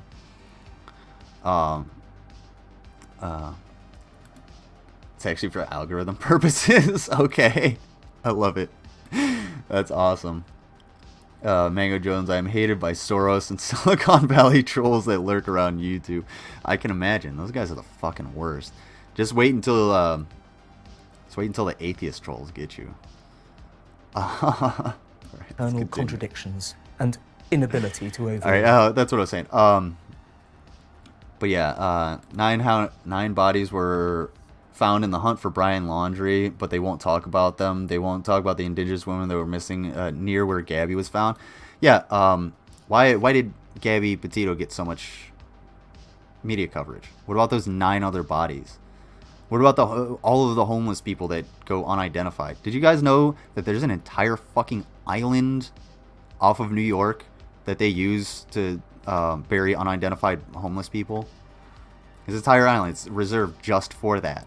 And during COVID, there are pictures of them just making essentially mass graves of pine boxes of homeless people that died and had no relatives, that had no one to claim them. So they buried them on this island. And it's still there. Missing rich white kid, yeah. She was pretty and blonde. Yeah. I mean, that's essentially... George Soros cuts prices at a yard sale by mowing the lawn. I don't even know how I'm supposed to take that, but it sounds funny. Anyway. Yeah. Missing white woman syndrome. Yeah, that's what it was. And it's a real thing, and it's something that you would never hear out of the fucking PragerU or anything like that, because they would, that's more critical race theory bullshit. No, it's true. It fucking happens all the goddamn time. Every year I go to a memorial for unclaimed bodies in my county. Someone needs to be there when they get laid to rest. Yeah, and that's very noble of you, and more people should do that. I should do that. A young white boy went missing around the same time as Maddie McCain in Portugal. I believe Maddie got all the help. He got none because it was Council of State Family. Yeah, that makes sense. And I think Madeleine McCain had a lot of money, like family money, that they were able to use for that as well. So I think a lot of the money came. But as far as like the law enforcement and everything, yeah, it's because she was rich. That's why. But all right, I'm going to step off for just a second. I'm going to get a little bit more coffee. I'm just going to let this shit play. Keep up the conversation in the chat. I really like this. I like what we're talking about, because it's highlighting a lot of issues that these motherfuckers want to brush under the rug in order to support the military, both financially and culturally. So I will be right back. They were donated millions. Okay. Yeah, I don't know a whole hell of a lot about the Madeleine McCann, but all I know is a little bit. All I know is what I know, and you guys can always correct me. But I will be right back, and hopefully you guys enjoy some of this. West. With China rearming massively and posing a growing threat to Western interests and values around the world, and the threat of Islamist fascism still upon us, it is well to learn the central lesson of the past half-century of human experience, which is that for her own sake, and that of those who love freedom everywhere, the United States must be militarily preeminent. I'm Andrew Roberts for Prager University. Join Prager University. Subscribe There to were our YouTube channel. 36,525 days in the 20th century. Of these, none was more consequential than June 6, 1944. D-Day, the Allied invasion of Normandy in Nazi-occupied France. It did not end World War II, but without it the Nazi war machine would not and could not have been defeated. We of course know the good guys. America, England and its allies won. But in 1944 there was no certainty of success. In fact, there was just as much doubt as confidence. Winston Churchill's senior advisor, Field Marshal Brooke, wrote in his diary, "I am very uneasy about the whole operation. It may well be the most ghastly disaster of the whole war." Brooke's fears were entirely reasonable. First, there were tens of thousands of men and millions of tons of material and supplies that had to be moved 100 miles across one of the roughest bodies of water in the world, the English Channel, and it had to be kept secret. If the Germans knew where and when the Allies were landing, they could mass forces against them and turn the beaches of northern France into killing fields. To prevent this, the Allies took every possible precaution. Their air forces destroyed bridges, roads and railways that might be used by the Germans to rush troops to the invasion site.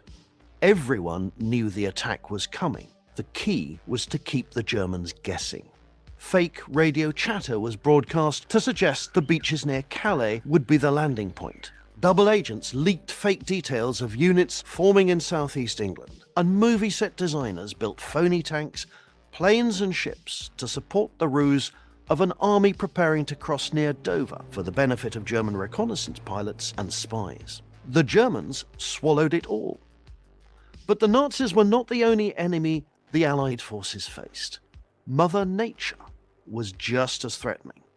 The 23,000 paratroopers and glider-borne infantry jumping into Normandy needed moderate winds to be effective. The 12,000 Allied aircraft needed clear skies. The invasion fleet of 6...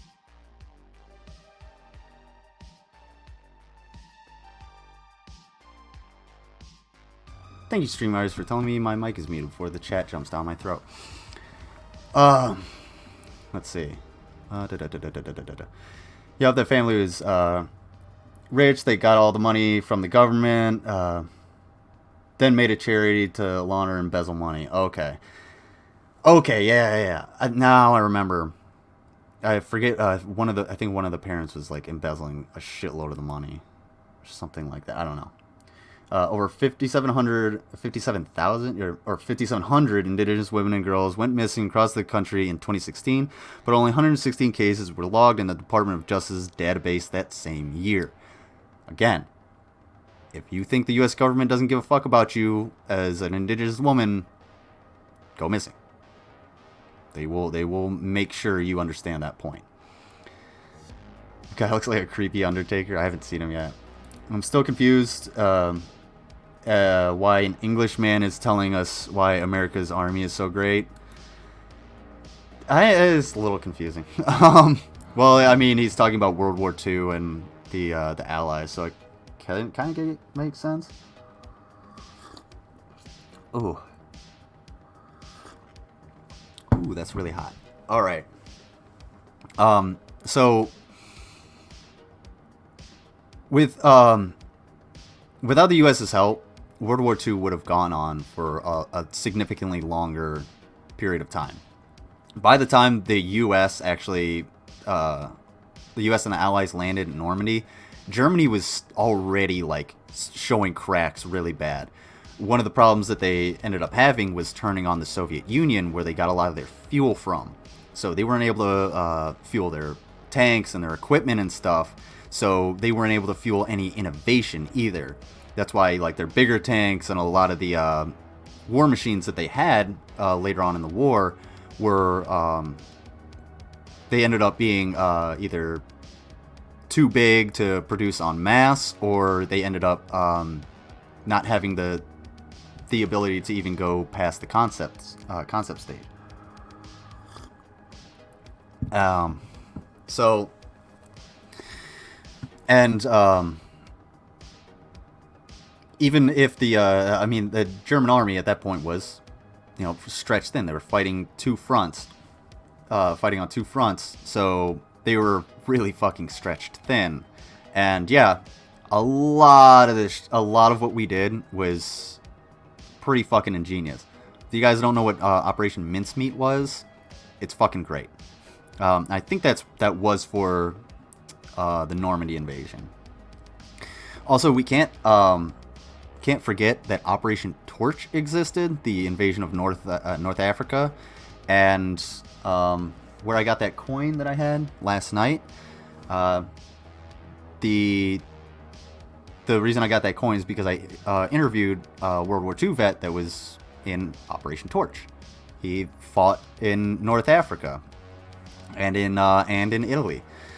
And so these fronts still fucking existed. So Normandy wasn't the end all to be all.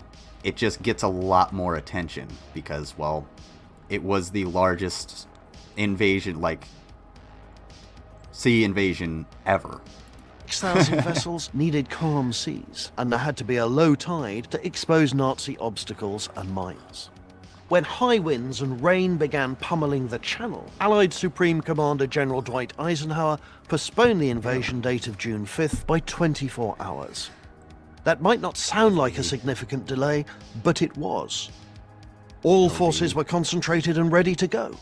All the plans, all the deceptions could be exposed at any moment. Then came a new forecast. It looked like a The greasy weather thing. appeared to be breaking. Yes, There might be a amphibious. 12-hour Largest amphibious invader. That's the word I was looking for. Thank you. Little window Dicky. of opportunity. Eisenhower gave I the love order. the inflatable "We army that helped D-Day to work. Yeah. Fun fact: the Germans spent a shitload of time building like this fake air base or fake base, and they put up wooden tractors and fake soldiers and inflatable vehicles that seen from the sky would look real. Well, the British caught on to that, and they were like, well, all this shit is fake. It's a decoy.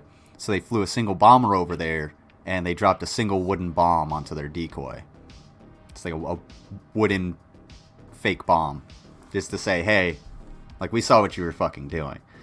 And they were whole entire towns in the U.S. that were covered by like camouflage nets to camouflage from the air, because that was the best way to see. And these were few and far between, but still happened. go." Immediately, the greatest invasion fleet ever assembled set Put under sail. Patton's On command board because were the over Germans were terrified of him. Yeah, the 140,000 Germans young did not soldiers. like Patton. Patton was Consider not for a somebody you moment should who these fuck with soldiers either. were. The Granted, he average wasn't, age of like, the the American greatest GIs person, was but he was 21. Most had never seen combat or even been 50 miles from their hometown. As they sailed to the French shoreline, Eisenhower trying to wrote say. a press release in case of catastrophe. D-Day If you guys was an want to help me out, buy all-or-nothing some merch affair. while it can't A work. new Hopefully invasion you can get back to strategy work would soon. take months, if not years, to okay. devise. The initial battle reports were seriously troubling. At Omaha Beach, overlooked by cliffs honeycombed with trenches, cannon and machine guns, the Americans took heavy losses. I might have killed hundreds that morning, reflected Dude, legitimately, on Omaha Beach, where they had these fucking cliffs, they literally had to have fucking rangers with ladders to climb up these cliffs while people are shooting down at them. And they still made it up. That's some shit. Because I think it was Omaha Beach. Yeah, that's the one he's talking about. Like, that's something, like, normally you think about, when you think about the D-Day invasion, you think of maybe Saving Private Ryan, where they hit the beaches and they're running up. There were still those cliffs that were there, and they literally climbed up those cliffs on ladders and took it to the fucking Germans. They did find Private Ryan. That's true. There's also fake turrets made by Russian soldiers to trick and mow down German troops. I didn't know that. I know some of the gun emplacements they had on Normandy, since they had to actually like take them down and reposition them elsewhere. They just put in like telephone poles essentially, so that it would look like the barrel of a gun coming out of whatever, but it was really just a piece of wood. I might have killed hundreds. German of soldier them. Heinz Sevelow manning one of the bunkers. The rough surf also took its toll. Dr. Hal Baumgarten. With the US Army's 116th Infantry remembered, some of the fellows were pulled under by their wet combat jackets and heavy equipment. We couldn't help, they just drowned. Further along, Army Rangers took heavy casualties as they scaled the cliffs under intense gunfire. However, by midday, with US naval support, the Germans, low on supplies and that animation may have had a good point. They may have been, I know they had ladders, but they may have also been using grappling hooks. ammunition, began to fold. Nazi reinforcements, including hundreds of tanks, which might have made all the difference, were not ordered to Normandy until the afternoon. It's true. Before the Germans Part of that has to do with the fact that nobody had the balls to go and wake up Hitler, because he was pretty shitty if he didn't have his meth before people talked to him. could mount an effective counterattack, the Allies had secured all 5 landing beaches. Churchill had expected 20,000 to be killed on D-Day. Fortunately, heavy though they were, the losses were much lower. Of the 156,000 Allied personnel who hit the beaches that day, 10,000 became casualties. Of these, 5,000 were killed. No one 156,000 people. 156,000 soldiers storming the beach. It's ridiculous. I'm not doing Shanny. We're not doing Shanny today. But what's going on, Dynacate? one died in vain. No one died in vain. Subjective. But, shit, what was I gonna say? Yeah, I forgot what I was gonna say. Their sacrifice I was meant just in awe over the number of motherfuckers that stormed the beach. And, fun fact, they were all men at the time. Yeah, an end to Nazi Germany and the Holocaust. it's ridiculous. Another year of bitter fighting lay ahead. But D-Day, June 6, 1944, was a pivotal step on the road to forever removing the Nazi tyranny from Europe and the world. I'm not gonna lie, that is essentially true. It is, had we failed that invasion, the Nazis could have it could still have Europe. Like, it's true. There's a lot of shit that had to go right for that to happen. A lot of shit did go right, but a lot of shit went wrong too. A lot of wrong things. But again, it wasn't the end all to be all of World War II. That's not the reason. D-Day, the Americans aren't the reason that World War II ended. And in fact, we gave the capture of Berlin to the Russians. So, I'm Peter Caddick-Adams, author of Sand and Steel, A New History of D-Day, for Prager University. Thank you for watching this video. From the end of To World help War keep II, Prager whoever is doing their fucking audio mixing needs to be fired. Because this is the second time they've stepped over themselves. Stop stepping over your dick and look at your fucking... Look at the audio output. It's stepping over everything. Guys, for real. Like, your animation is dog shit. We know that. Your color scheme is even worse. But can you get the fucking audio right? the United video. States and its Western European allies were involved in a near Seriously, like, that's just one of the most basic fucking, like, editing mistakes you can make. Did you not watch this? Did you not, like, proofread? Dude? Seriously, how did you not notice that you were stepping over, your clips were stepping over each other? How do you not understand that? Like, you can easily put in little clip commercials. I thought that's what it was going to be in between these. Like, having people, shill something, whether it be PragerU or a petition or, whatever it might be. But it's just fucking... It just doesn't make any sense to do it like this, to just not have anything in between. Is Dennis over his deliberate COVID? Hopefully he is one of the people. Hopefully he becomes a statistic in Minecraft. nearly Let's just say that. half-century-long titanic struggle with the Soviet Union, known as the Cold War. It was cold only in the sense that the Russians and Americans never came to direct blows, but it was certainly not cold for the Cubans, Koreans, Vietnamese, and others who got caught up in the communists' relentless drive to destabilize the free, democratic, capitalist world. There were, to be sure, many morally complex moments during this long struggle, but the Cold War was... Fun fact, capitalism isn't that fucking great. Just so you guys know. If they can't make Leo and Layla's eyes have a tiny semblance of life, what makes you think they'll stop? They'll not step over themselves? It's a very good point. Those lifeless motherfuckers are disgusting. at its God, I'm just cringing thinking about that shit. core as clear a conflict of good versus evil as World War II had been. Just like that war, talking to me? the Cold War was a death match between the forces representing freedom and the forces representing totalitarianism. Because hundreds of thousands...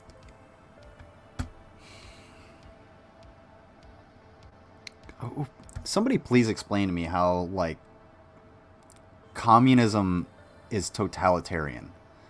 Like, if you're talking about, like, a communist dictatorship, sure. If you want, like, full-blown communism, I guess. Again, we're never going to get there. It's just not going to fucking happen. But to say that, you know, oh, capitalism is so much better. Vastly overpriced insulin is a beautiful thing, right? Yeah, when motherfuckers have to choose between eating and possibly, like, not dying or getting their fucking, or not going, or chancing going into a coma. Yeah. Maybe your system isn't that fucking cool. Just saying. It's almost like we could have, like, you know, kind of a mix of the two. You know, take the best parts of each one without, you know, being so black and white about fucking everything. But then again, conservatives are too simple-minded to think about anything other than black and white. Thousands, perhaps millions, died in it. The Cold War can, with good reason, how many millions be of people described die every year as the due to Third capitalism? World War. The instigator of this war was Joseph Stalin, the mass-murdering dictator of Russia and of the many non-Russian peoples he had incorporated into what was known as the Union of Soviet Socialist Republics, or Soviet Union for short. Stalin knew that his Soviet armed forces could not take on the might of the Free West. Instead, he decided to wage this fight through the use of proxies, and by a massive use of disinformation and misinformation. Thank you. His initial prey was Eastern Europe, gray. the Baltic states, Lithuania, it's not all black Estonia, and and white. Latvia, as well as Poland, Romania, Hungary, Bulgaria, and Czechoslovakia. Stalin had troops. My godson is diabetic and it costs $800 for every pen and he needs 3 a month. That's disgusting. Diabetic? Are you talking about EpiPens? EpiPens aren't for diabetics. Unless I'm confused. But if he needs that, then yeah, it's $800 for, so it's that 16, it's $2,400 a month for his life. His life costs $2,400 a month. And one pill for costing $1,000 to $7,000 is a beautiful thing. Yeah, for HIV, ridiculous. A 24-year-old man died because he had to choose between food and insulin. He rationed his insulin. Yeah, a lot of people will ration. No, they have insulin. Oh, okay. I know what you're talking about now. Yeah, I know what you're talking about because they're like, I think they're it's like a newer thing. It's just sort of like a pod instead of having to like do a needle or anything like that. That's what you're talking about. But those things are a great innovation, but they shouldn't be $800 per fucking one just for a kid to have some goddamn life. They make insulin pens for kids to deliver insulin easier. Yeah, I've gotten a couple YouTube ads about those. And when it comes to rationing insulin, you just can't do that. It's just not how it works. It's not like fucking, you know, ibuprofen or SpaghettiOs. Can't ration that shit. Troops in all these countries at the end of the war. Despite what he promised American President Franklin Roosevelt at I send some of my super chat money to help supplement their income. It's scary when their insurance doesn't cover it. That's fucking disgusting that the insurance wouldn't cover it. It's for a child to survive. And then this is the capitalism that these motherfuckers love so goddamn much. This is why they're so against universal health care. It's because, you know, we would hurt the poor insurance companies that don't even give the things that they promise they're going to give. They don't do a fucking thing for anybody. Oh no, these middlemen are all going to be out of a fucking job. Okay. You were laughing at people trying to scrape by working at McDonald's when they asked for more money and got replaced by machines. You were laughing at them, but now you're not going to do it for the health insurance motherfuckers that are sitting there picking up phones trying to figure out how to fuck you over and not pay what they owe? You're going to feel sorry for them? Get the fuck out of here. Stalin's regime killed tens of millions of people. Yes. Yes, it did.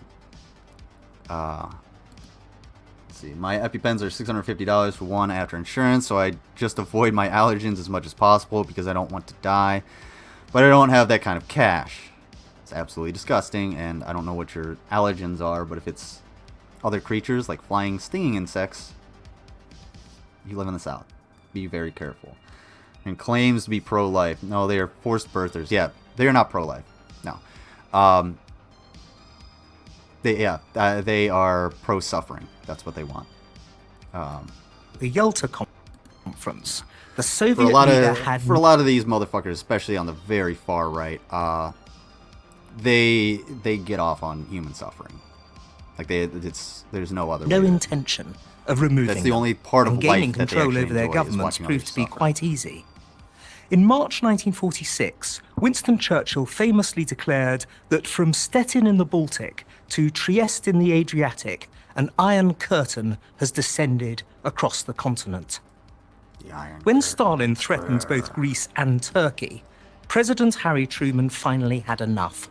The so-called Truman Doctrine was born. I think they do too. The United States and its allies would not permit any further expansion of the communist empire. Don't Cold anybody take War that and be like, was it's on. all conservative. I don't generalize. For the like next that. 5 decades and across 4 continents, Europe, Africa, Asia, and South America, Are you the shitting US me? and the Soviet Union Shut up, dude. I'm allergic to bees, wasps, hornets, fire ant bites, cause my feet to swell up and turn purple. Shellfish. I live in the worst place, to be honest. Yeah. You literally need to get the fuck out of there, like, now. Because don't go to the beach or outside. Mango, don't do that.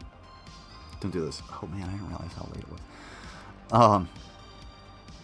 Yeah, be careful. Because the last thing... Like, you could just be going outside to take out the fucking trash, open up the trash can, and a wasp flies out, stings you, and since you're already partially incapacitated, what the fuck happens? I know you go outside all the time, but still. I need to go outside more. It's actually sunny out. I might go to the woods. I don't know. For a little bit. I need to get the fuck out of this house. That's true. battled for influence, sometimes overtly, like in Korea and Vietnam, and sometimes covertly through I'm their actually gonna various skip this spy video agencies. because I'm not even really But paying the attention moral to it. lines of this battle never changed. The I have freedom no of the idea where it West ends either. versus the communist tyranny of the Soviet East. There are, nonetheless, as there were even at the time, those who argue that the Cold War was an overreaction by the West, that the ambitions and strength of the Soviet bloc were greatly exaggerated, Yeah, and they that were. America, with its massive defense build-up, was just as responsible for the Cold War as was the Soviet Union. Yeah, that's but this true. simply isn't true. As an immense amount of What about her grounded? Unless you're trying to say U''RE, as in the contraction of U and R, grounded. But anyway. of archival evidence from Russia, not available until after the Cold War ended, now proves. Nikita Khrushchev, Stalin's right. successor, By stated die- Soviet intentions Exactly. plainly I need her in around for stuff. 1956. We will bury you, he Thank you, told Ms. the Parker, West. for grounding her. Nor would any amount of negotiation, détente as it was called then, have led to a just conclusion of the war. The American diplomat George Kennan rightly warned that short of becoming a communist country, there was nothing the United States could do to gain the Kremlin's trust. The Soviets could not true. be appeased, only contained. Because they had reason to distrust the U.S. The U.S. had plenty of reason to distrust the Soviet Union. You're acting like these motherfuckers were just like we were trying our hardest. We're like, please just be capitalist. And they're like, no, we're too hard-lined in this. No, the U.S. was doing some fuck shit too. Like it, God, it's exceptional. But even containment was an inadequate strategy. Yes, the Soviet Union could not have beaten the US in a head-to-head Never gonna be confrontation, endangered plant food. but it didn't have to. Victory in the Cold War would have allowed it through intimidation and I was like, endangered plant food. I get it. You gotta bury them under endangered plants so they can't dig them up. Although they could just like dig up the plants and put them in a planter and then dig up the body. We had invaded them shortly after the Russian Revolution. A little known action. The U.S. invaded Russia after the Russian Revolution? I didn't know that. Or are you talking about the UK? No, you're not talking about the UK, little Dickens. You're here. You're here in the U.S. where it's version to dominate the globe, making communism, rather than democracy and capitalism, the preeminent ideology. There were many times during the 5 decades of the war that it seemed like this would be the case. But thanks primarily to the strong leadership shown by Ronald Reagan, Margaret Thatcher, and Pope John Paul II, the Cold War ended. Yes, it was a clusterfuck. Yeah, I can imagine. From their Pacific coast. So we invaded Siberia. That's fucking stupid as shit. Yeah, Russia is massive, but it's mostly empty. I mean, then Siberia is not where you would really want. That's the fucking stupidest. Get your shit together, the U.S. That's what happens. Ended not with a bang, but a whimper. The Soviet Union was, at the close of the 1980s, to use historian Paul Johnson. Who the fuck? Like, Hitler and Napoleon both made the mistake of invading Russia in the winter.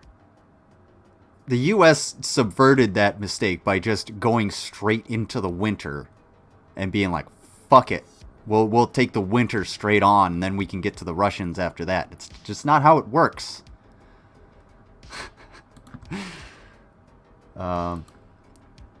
They aren't allowed to do that. Once you plant endangered plants in a habitat conducive to their survival, it's legal to dig them up and put them in a planter. Well, we could always dig a tunnel underneath, like far away, and then dig down and then go over. I mean, that could work. But, whatever.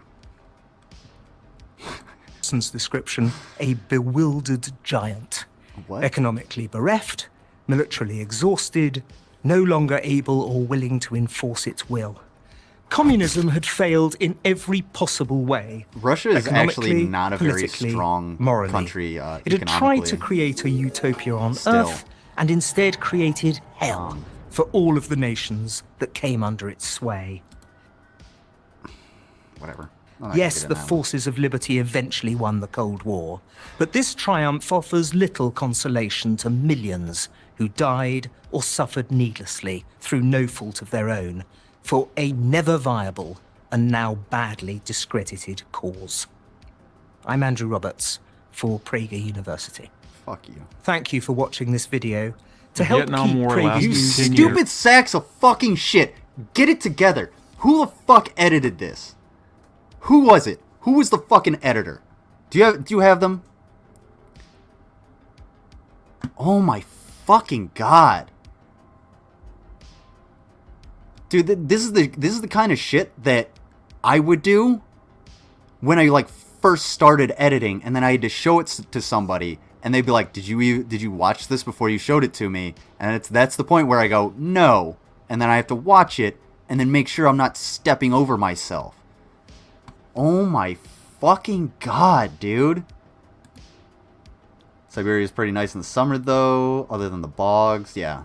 I mean, Siberia isn't a frozen wasteland 100% of the year, but it's also extremely vast and open, so you gotta get there. They will never fucking get it together. They're fucking ridiculous. This is stupid as shit. It was free. Cost America 58,000 lives and over $1 trillion adjusted for inflation. It brought down a president, stirred social unrest, and ended in defeat.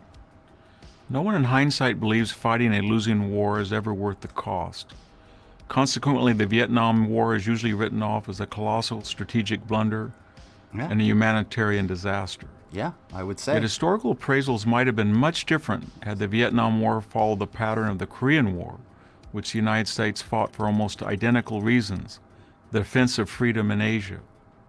The U.S. had military advisors in Vietnam. Yeah, and look what happened. Look what happened in both of those instances. In both of these wars, we actually pushed the motherfuckers all the way up, and then they pushed back. And now it's split down here. It's split up here too, because we pushed the motherfuckers all the way back, and they got pushed all the way down. And then we fought back and got to the 38th parallel. So where's the win? Yeah, Vietnam especially was a fucking blunder. This was essentially a proxy war. Well, not necessarily a proxy war, because we actually sent troops over there. But it's Korea. Korea helped feed the military-industrial complex one hell of a bit too, because, well, as long as you have a reason to go to war and a place to fight that war, well, we're gonna make weapons. During the 1950s. Oh my fucking God. But didn't become involved in a major way until 1963. President John F. Kennedy firmly believed in the domino effect, the foreign policy theory that vulnerable nations without help would fall one after another, like dominoes, to external communist aggression. Kennedy thus hoped to stop Soviet and Chinese-backed communist invasions in the manner President Harry Truman had in Korea by taking a stand in Vietnam. As with Korea was a war the United States did not seek.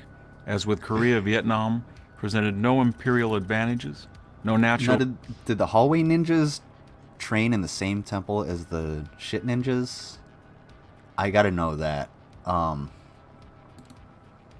Because, I mean, if so, maybe they should do a little cross-training. Because, I mean, if they can't take out Mango, I don't know. I don't know, man. resources or resources of any kind that United I'm gonna States let this play. needed to I will be protect right or back. wish I'm to gonna use a little obtain. train. As with Korea, the aggressor was a communist government in the north intent on taking control of the south, and its military crossed an internationally recognized border to do so. Following Kennedy's assassination in November of 1963, President Lyndon Johnson vastly escalated America's role in 1964. But even as he did so, Johnson prosecuted the war with deep ambivalence, authorizing significantly more troops and money for the war, but never pushing for total victory. In contrast, the North Vietnamese never wavered. They ignored every one of Johnson's many offers to negotiate a settlement. By 1971, the war was at a stalemate, neither side able to establish a clear advantage. The President, Richard Nixon, pursued a two-pronged strategy: to turn over combat operations to the South Vietnamese and to bomb North Vietnam. The effort brought the communists to the Paris peace talks, and by 1973 the North agreed to a general settlement, establishing two autonomous Vietnamese nations, one communist, one non-communist, in the manner of North and South Korea. However, the Watergate scandal, the subsequent resignation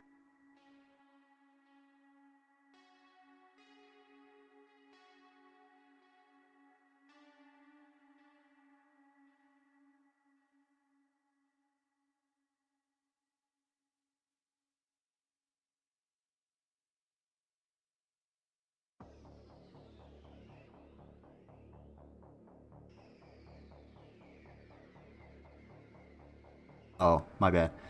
Yeah, all I did was read this. I didn't know that. I don't know anything about the Cedo Treaty. I'm not that well versed, I guess, in Vietnam.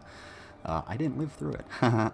But was it the Gulf of Tonkin incident that it was like, it turned out it was a false flag, and that's what got us into Vietnam. Am I wrong on that? Somebody correct me. I look it up, but it's really fucking hard to type, and it's nation slow. of President Nixon and the Democrats' sweeping congressional victory in the 1974 midterm election all helped to convince the North Vietnamese that America would not enforce the peace agreement. They were right. Without U.S. air support and material aid, the South Vietnamese had no chance against the North. Well supplied by the a lot of places we shouldn't have been. Gulf of Blumpkin. Are you Ron? I'm Ron sometimes. Gulf of Blumpkin, yeah, basically. JL's giving out Blumpkins in the chat. Jim Morrison's father caused that incident? For real? Is that a true story? Soviet Union and the Chinese, the communists gained full control over the country in April 1975. The war proved far more costly than Korea because the geography and landscapes of Vietnam were far more conducive to insurgency operations. There were also far more restrictions placed on American commanders than during the Korean War. And the United States in the 1960s was a far less conservative and cohesive country than America of the 1950s.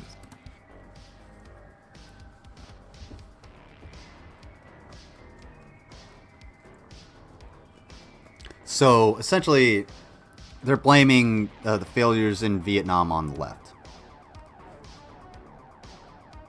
Really?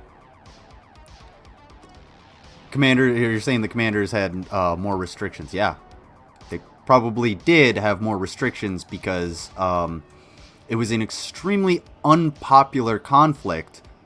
So they wanted to make sure they did as few war crimes as possible. War crimes still happened all the fucking time, but they wanted to save as much face as possible. In Korea, the shit still happened. They had less restriction because it was earlier in the century, one.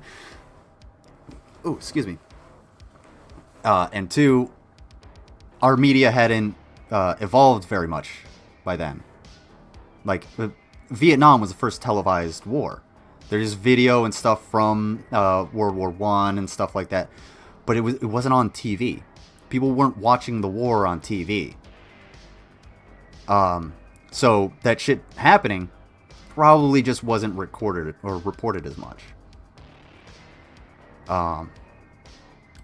So, and the United States was in the 1960s was a far less conservative and cohesive country than America of the 1950s. Yeah, well, that's because baby boomers came out with all of this fucking money and all this freedom and really nothing to do but hang out, fuck around, and fuck each other. And that's why it became less conservative, which is a good thing. Every country, look, conservatism is never going to win out. It's stagnation. You're not going to progress a country by being conservative. You're going to stay in the same place. And this dude straight up just went mask off and said, we need to be back in the 1950s. And if you would say, oh, back in the 1950s, the U.S. was far more cohesive, well, it was more conservative. Cohesive? I don't know. Because didn't we have Jim Crow laws and fucking segregation in the 50s and the 60s? Because, I mean, the Civil Rights Movement was, what, 1968? 1969? The Civil Rights Act? So, are you straight up going full mask off? You don't want to go back to the 50s, you piece of shit? Because I think you do. Yet despite the long ordeal and terrible cost, South Vietnam was saved in 1973, only to be lost in 1975. The U.S. defeat in Vietnam was a political choice, not a military necessity. Had the U.S. protected an independent but vulnerable South Vietnam in 1973 and 4, that country... Yes, he does mean more white by saying cohesive, Lil Dickens. Morrison was commander of the U.S. Naval Forces in the Gulf of Tonkin during the Gulf of Tonkin incident in August of 1964, which sparked the escalation of American involvement in the Vietnam War. No shit. Small fucking world. You know? I had no idea, but I didn't know Jim Morrison's father was the commander of the U.S. Naval Forces in the Gulf. Country would have most likely followed the model of South Korea. Millions of Southeast Asians would not have become boat people and refugees, or have been sent to the gulags and re-education camps. A viable U.S.-backed democratic Vietnam would have stabilized a region oh my God, shut the fuck that it once up. reviled.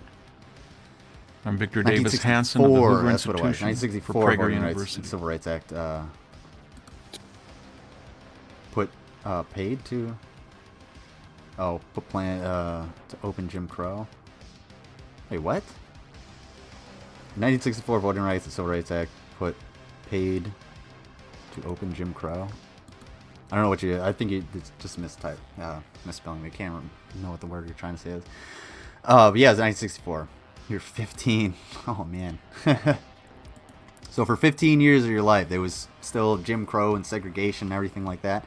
And probably for another couple years after that, because it took a while for shit to actually enact. It doesn't just... Once that bill is signed into law, it doesn't just magically fucking... People don't just magically, oh, we're not racist anymore. No, they would hold on to that shit. Ended. It's an old expression. Okay. I got what you're saying. Okay. What was I saying? All right. So, people were still discriminating, and they still do it today, all the fucking time. So it's not like these laws were just, oh, okay, well, there, it's no longer there. The prejudice is no longer there. It's still there. It's just different. To keep our videos free, the world is on click fire. here. Claiming they were The Middle East is being torn. Again with the mixing. Fuck you guys. God. Yeah, it didn't end racism. Racism is not going to end with a bill, an act. It's not going to do that. It takes a massive cultural shift, and while it is happening, it's not happening fast enough. Jim Morrison distanced himself from his parents, claiming they were dead. I didn't know that. I had no idea. Torn up by war and terrorism that have forced millions of people to flee. Syria looks like the disaster of a generation. Iran seeks to dominate the region and openly declares its intention to wipe a sovereign nation off the map, while in Eastern Europe, a resurgent Russia has seized Ukrainian territory by force of arms. China is flexing its muscles against its neighbors around the South China Sea. There is only one nation in the world capable of putting out these fires. That nation is, of course, the United States. But we haven't done any of that. In fact, when we went in the Middle East, we kind of made things worse. That's where ISIS came from, and they blitzkrieged across Iraq pretty fucking quickly. Not as quickly as the Taliban in Afghanistan, and ISIS isn't as big as a threat as they were back in the day. They got basically decimated. They got eliminated almost, but there are still ISIS motherfuckers out there. There's still ISIS groups. And fun fact, if you ever heard somebody say, Obama can't even say ISIS. Wow, he has so much respect for them that he won't even say that. He's still ISIL. Back when ISIS was first coming in, they were trading between names. They were trading between ISIS, the Islamic State of Iraq and Syria, and ISIL, the Islamic State of Iraq and the Levant. The Levant being basically essentially like the Fertile Crescent, the Israel, Palestine, Syria, the entire Mediterranean area. And the Levant was back in ancient times where like the cradle of civilization was. So that's where you get ISIS and ISIL, and they also went by Daesh. Daesh is a derogatory term to them. That's like the N-word to them. I don't give a shit. They can go fuck themselves, and those Daesh bags can, die for all I care. But the U.S. While they were trading between these names, the U.S. military, the U.S. government had to have effective communication. So what did they do? They chose one of those names. They chose ISIL. ISIL actually is a broader, more encompassing term for this group, because they were trying to take over far more than just Iraq and Syria. They wanted the Levant. They wanted the entire Middle East. So they went by ISIL. So the U.S. government put out an official statement that it's not ISIS in official government communications. It's ISIL. So when the President of the United States, the Commander-in-Chief of the Armed Forces, is told it's going to be ISIL from now on by the people who are making these communications, that's what he's going to say. Everybody in the government said ISIL. I've been to many, many briefings where they've said ISIL and not ISIS. Simply because that's how communication works.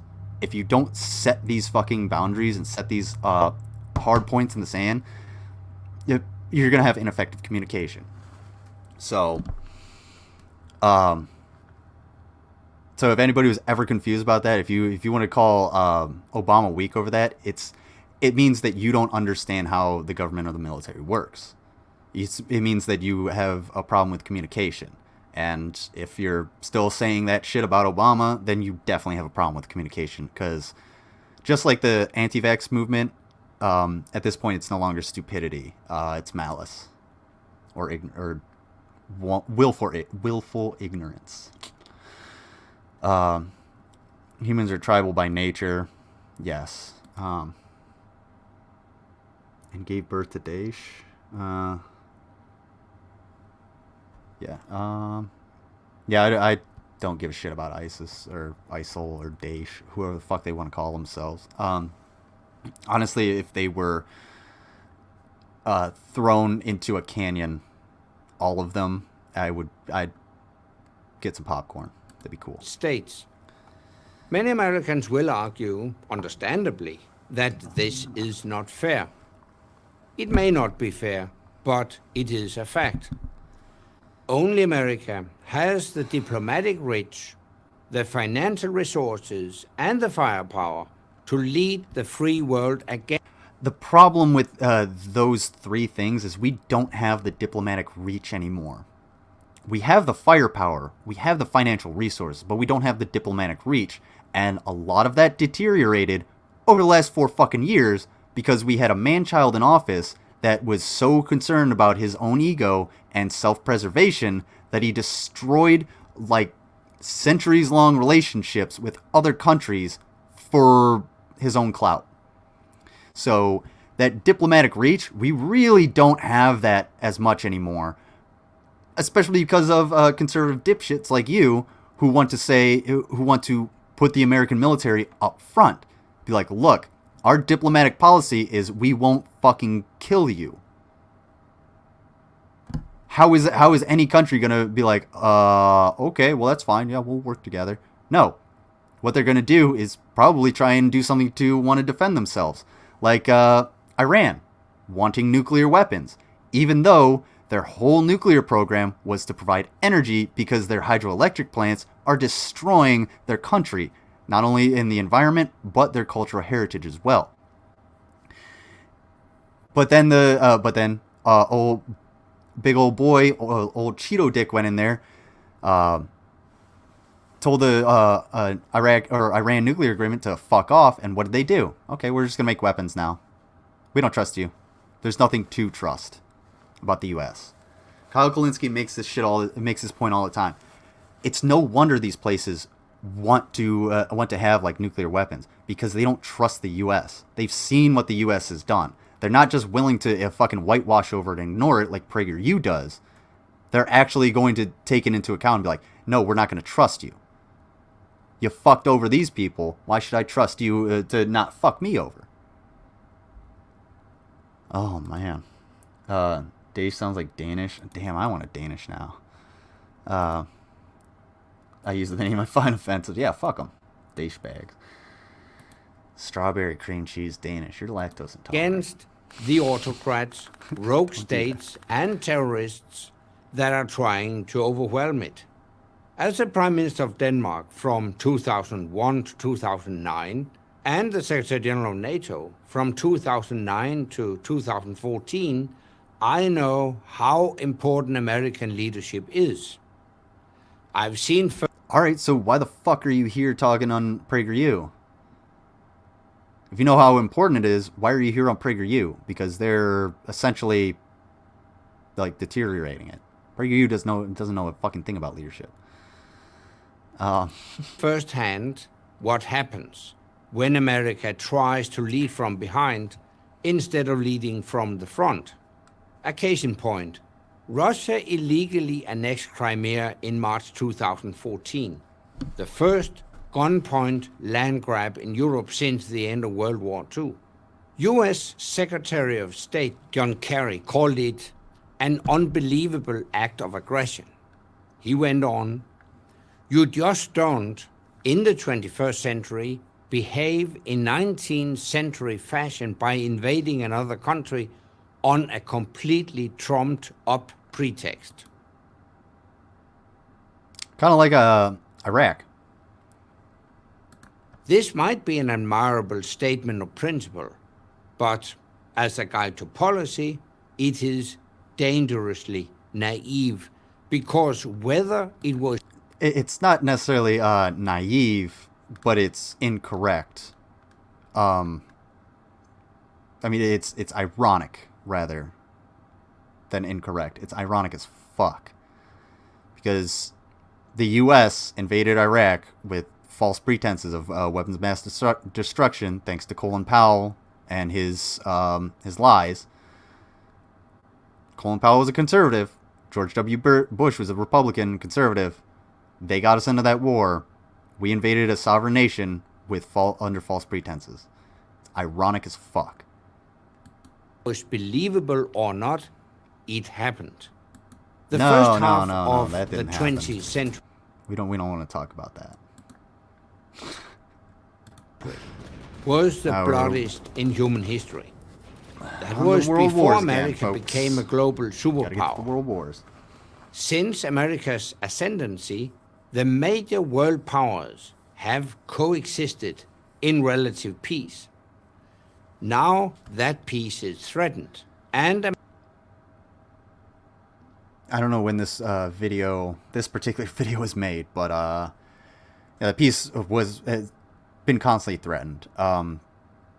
And that peace often it comes in the form of mutually assured destruction.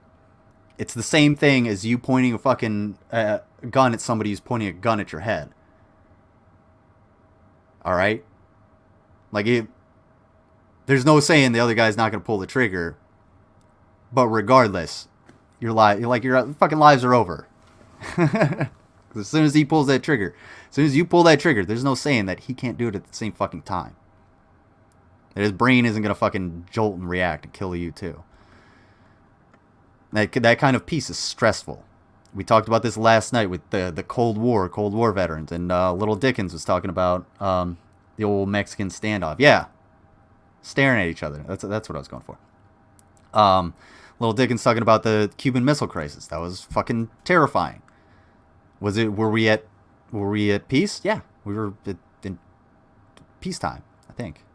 Was it the 50s or the 60s? No, that would have been, I don't know. Anyway, no, that was Kennedy. That would have been the 50s. SpaceX lotto shirt? I don't know. I approve. I approve of SpaceX. America must step forward again. Simply put, no one else can do it. Europe is too weak and divided to lead the world. The free nations have an essential role to play, and they must shoulder their full share at the cost. But only America has the credibility to lead. This... Oh yeah.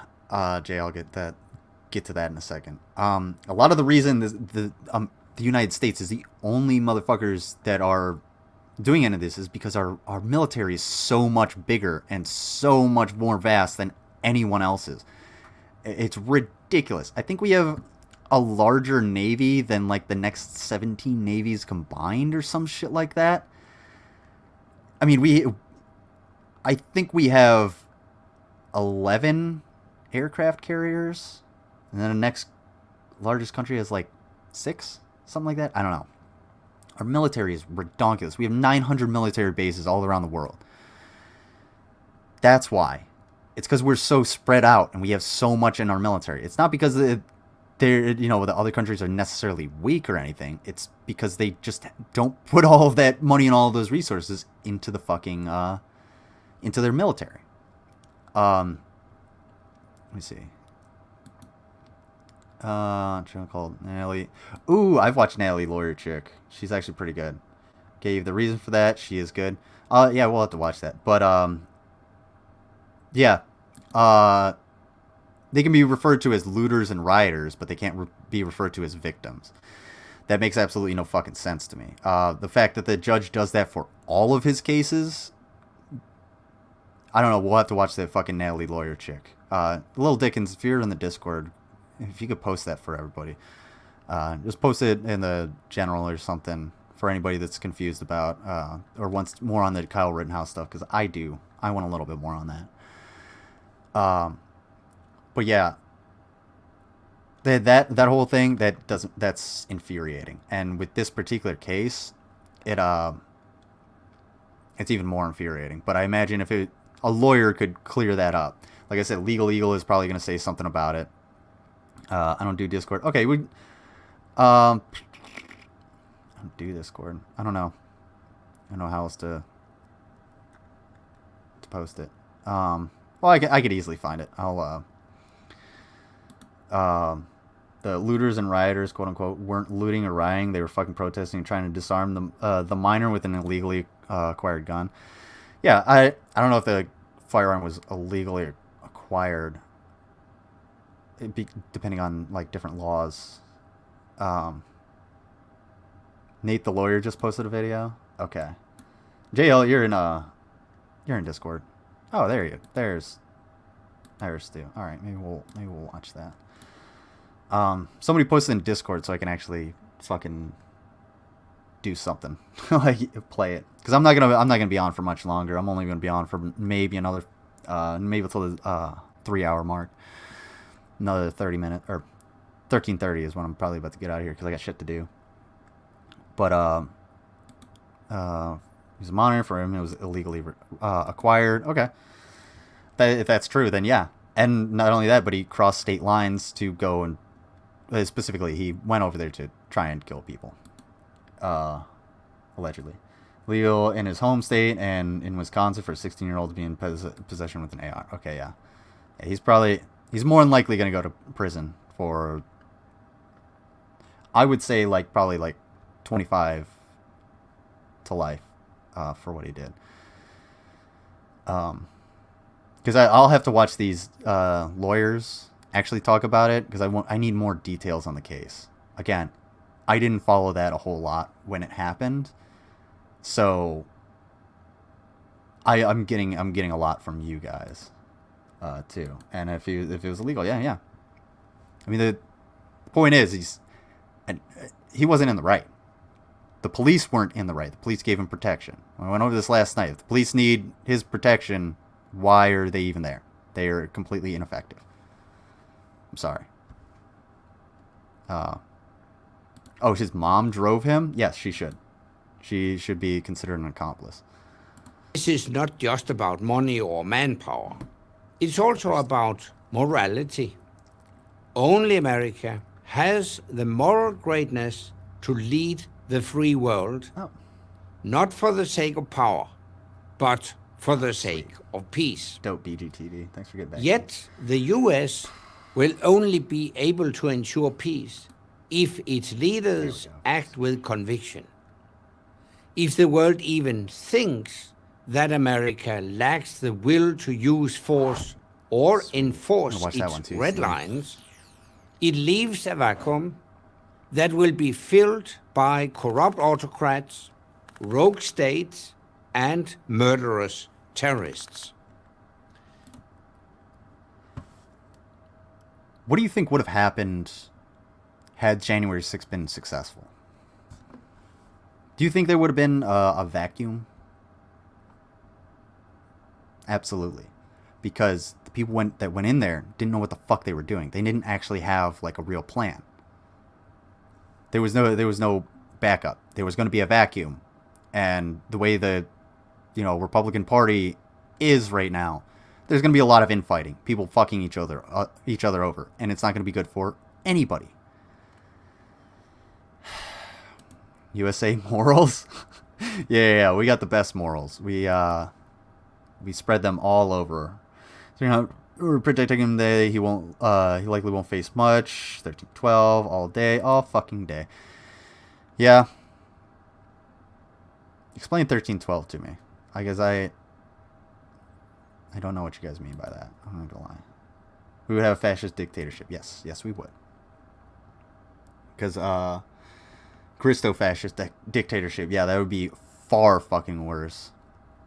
These motherfuckers just want Christian Sharia law too. As tempting as retreat might be, it won't make a... Yeah, I got you. And if you're an anti-vaxxer and a police officer or a public servant in any way, you should be fired. You should lose your job. It's malice at this point. And if you want to say, oh, this... No, I don't care. I don't care. They deserve to lose their job and their certifications. You're not an adult.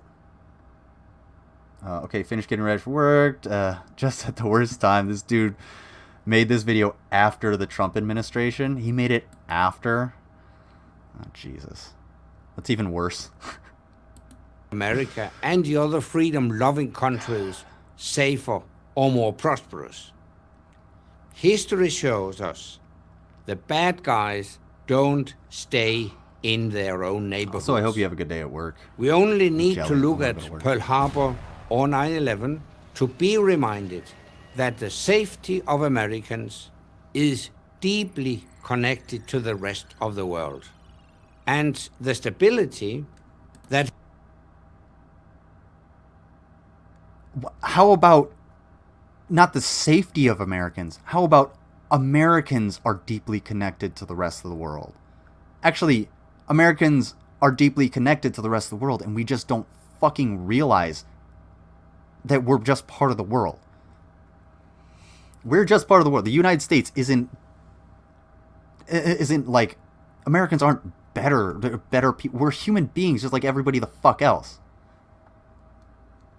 And that's what that's where that American exceptionalism and that jingoism comes into play. It's because a lot of Americans don't understand that, especially like the conservatives. They don't fucking get that. They don't get that there are other people in the world. They lack empathy. They don't have that ability to empathize with somebody. It has permitted the vast and worldwide economic expansion since World War II, an expansion that has lifted billions of people out of poverty, could not have happened why the rest of the world hates America. Had not guaranteed. Because we come in with our fuck shit, act like we're the best around, and then when people call us on our bullshit, we fucking have assholes like this cry about it and say, no, this is why America is so much better. Or just be dismissive.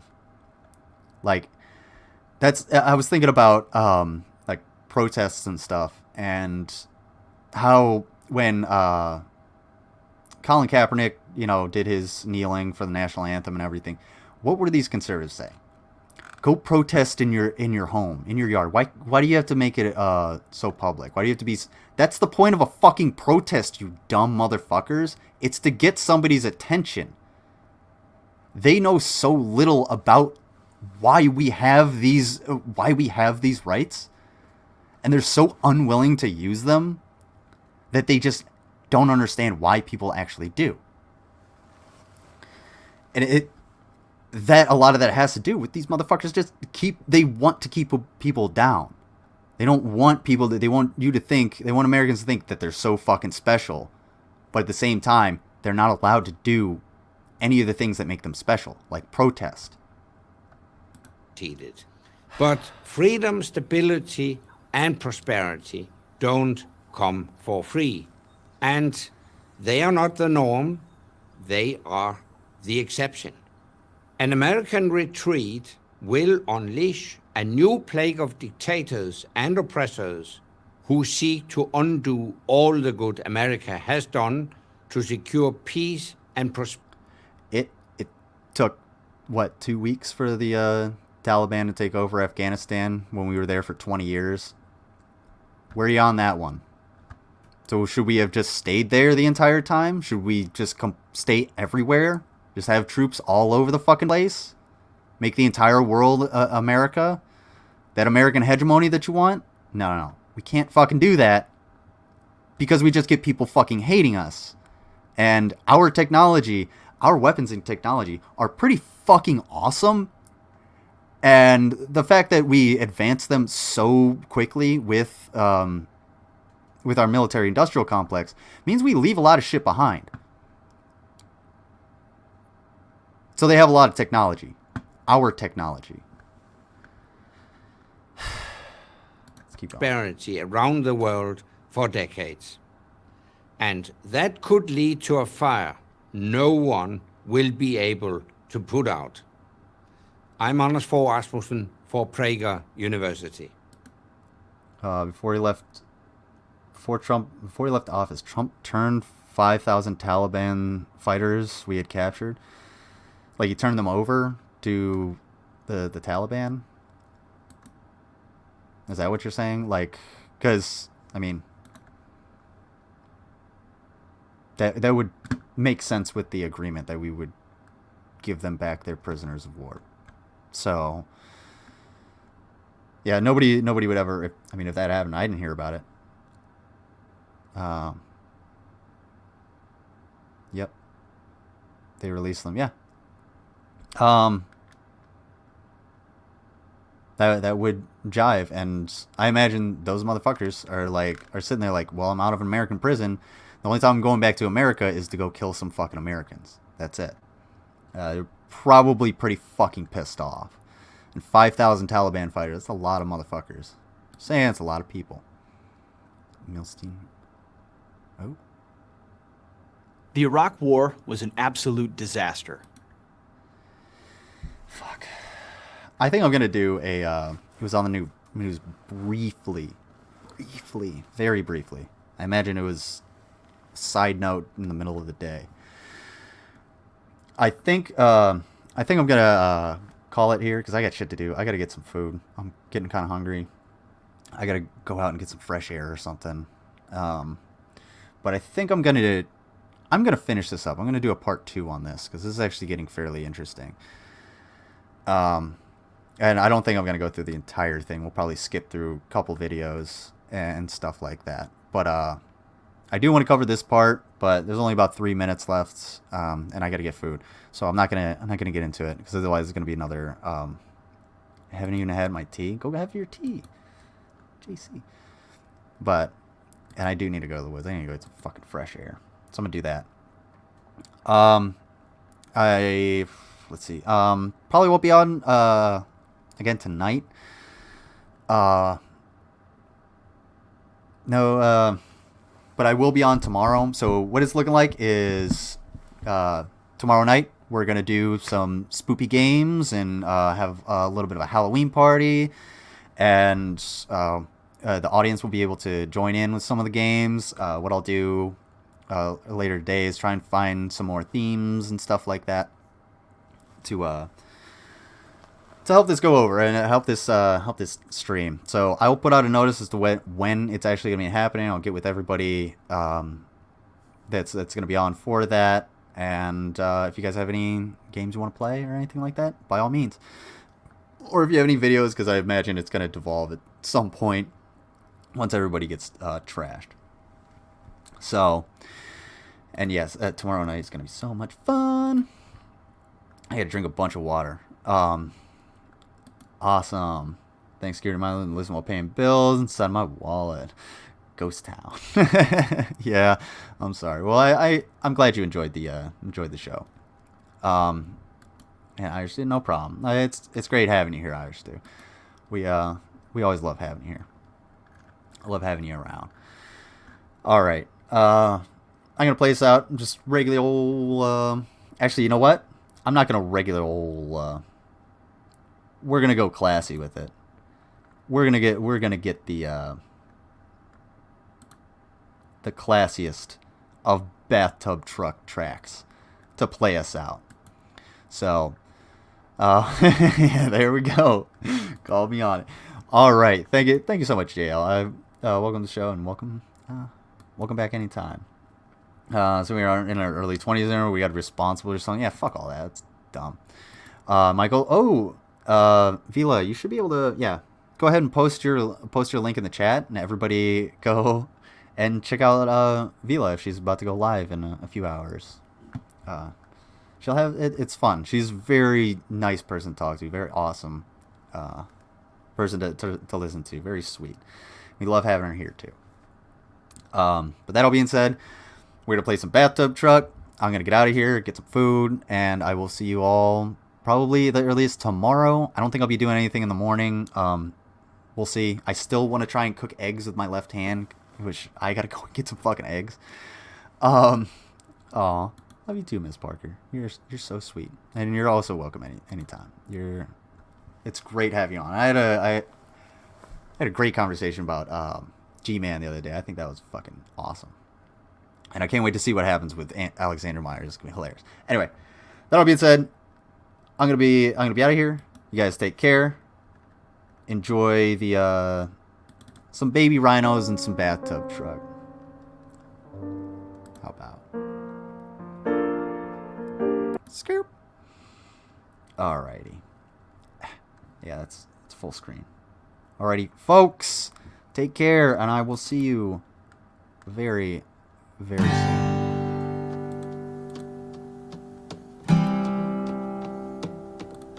Yeah, hit up Miss Parker. Hit up Mango. For all that.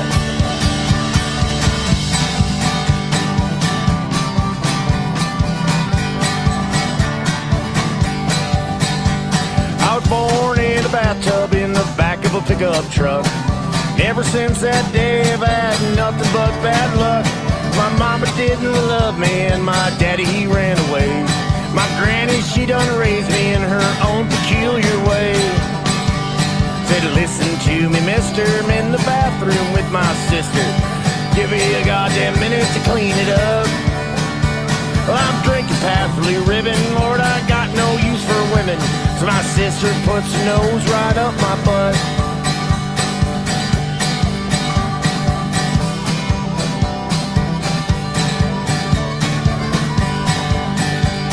We walked back to the trailer and we ran into a sailor looking for good times and methamphetamine. He took my good sweet sister, and Lord, I sure do miss her. Good God, I hope he treats her like a queen.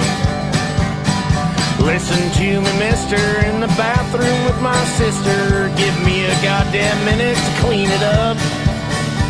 I'm drinking Pabst Blue Ribbon, and I ain't got use for women.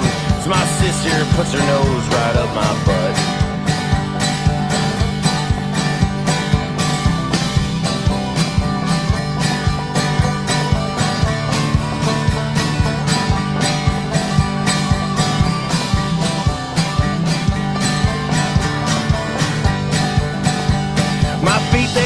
Dragging as I slink back to my wagon, and I crawl in bed as lonesome as can be. And I cry myself to sleep. My sister goes down deep. Can't wait till she comes right on back to me. I sure do miss my sister and how she let me fist her. It don't feel right without her by my side. My steamboat I was tugging, think about my second cousin. 'Cause I came to pick, not here for the ride.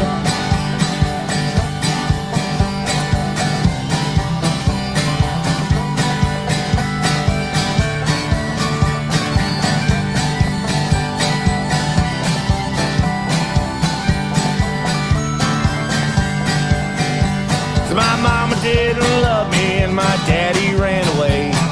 Granny tried to raise me in her own peculiar way. Ever since that day I've had nothing but bad luck. Born in a bathtub in the back of a pickup truck. Said born in a bathtub in the back of a pickup truck. Said born in a bathtub in the back of a pickup truck. Oh, yeah, truck you, mother trucker.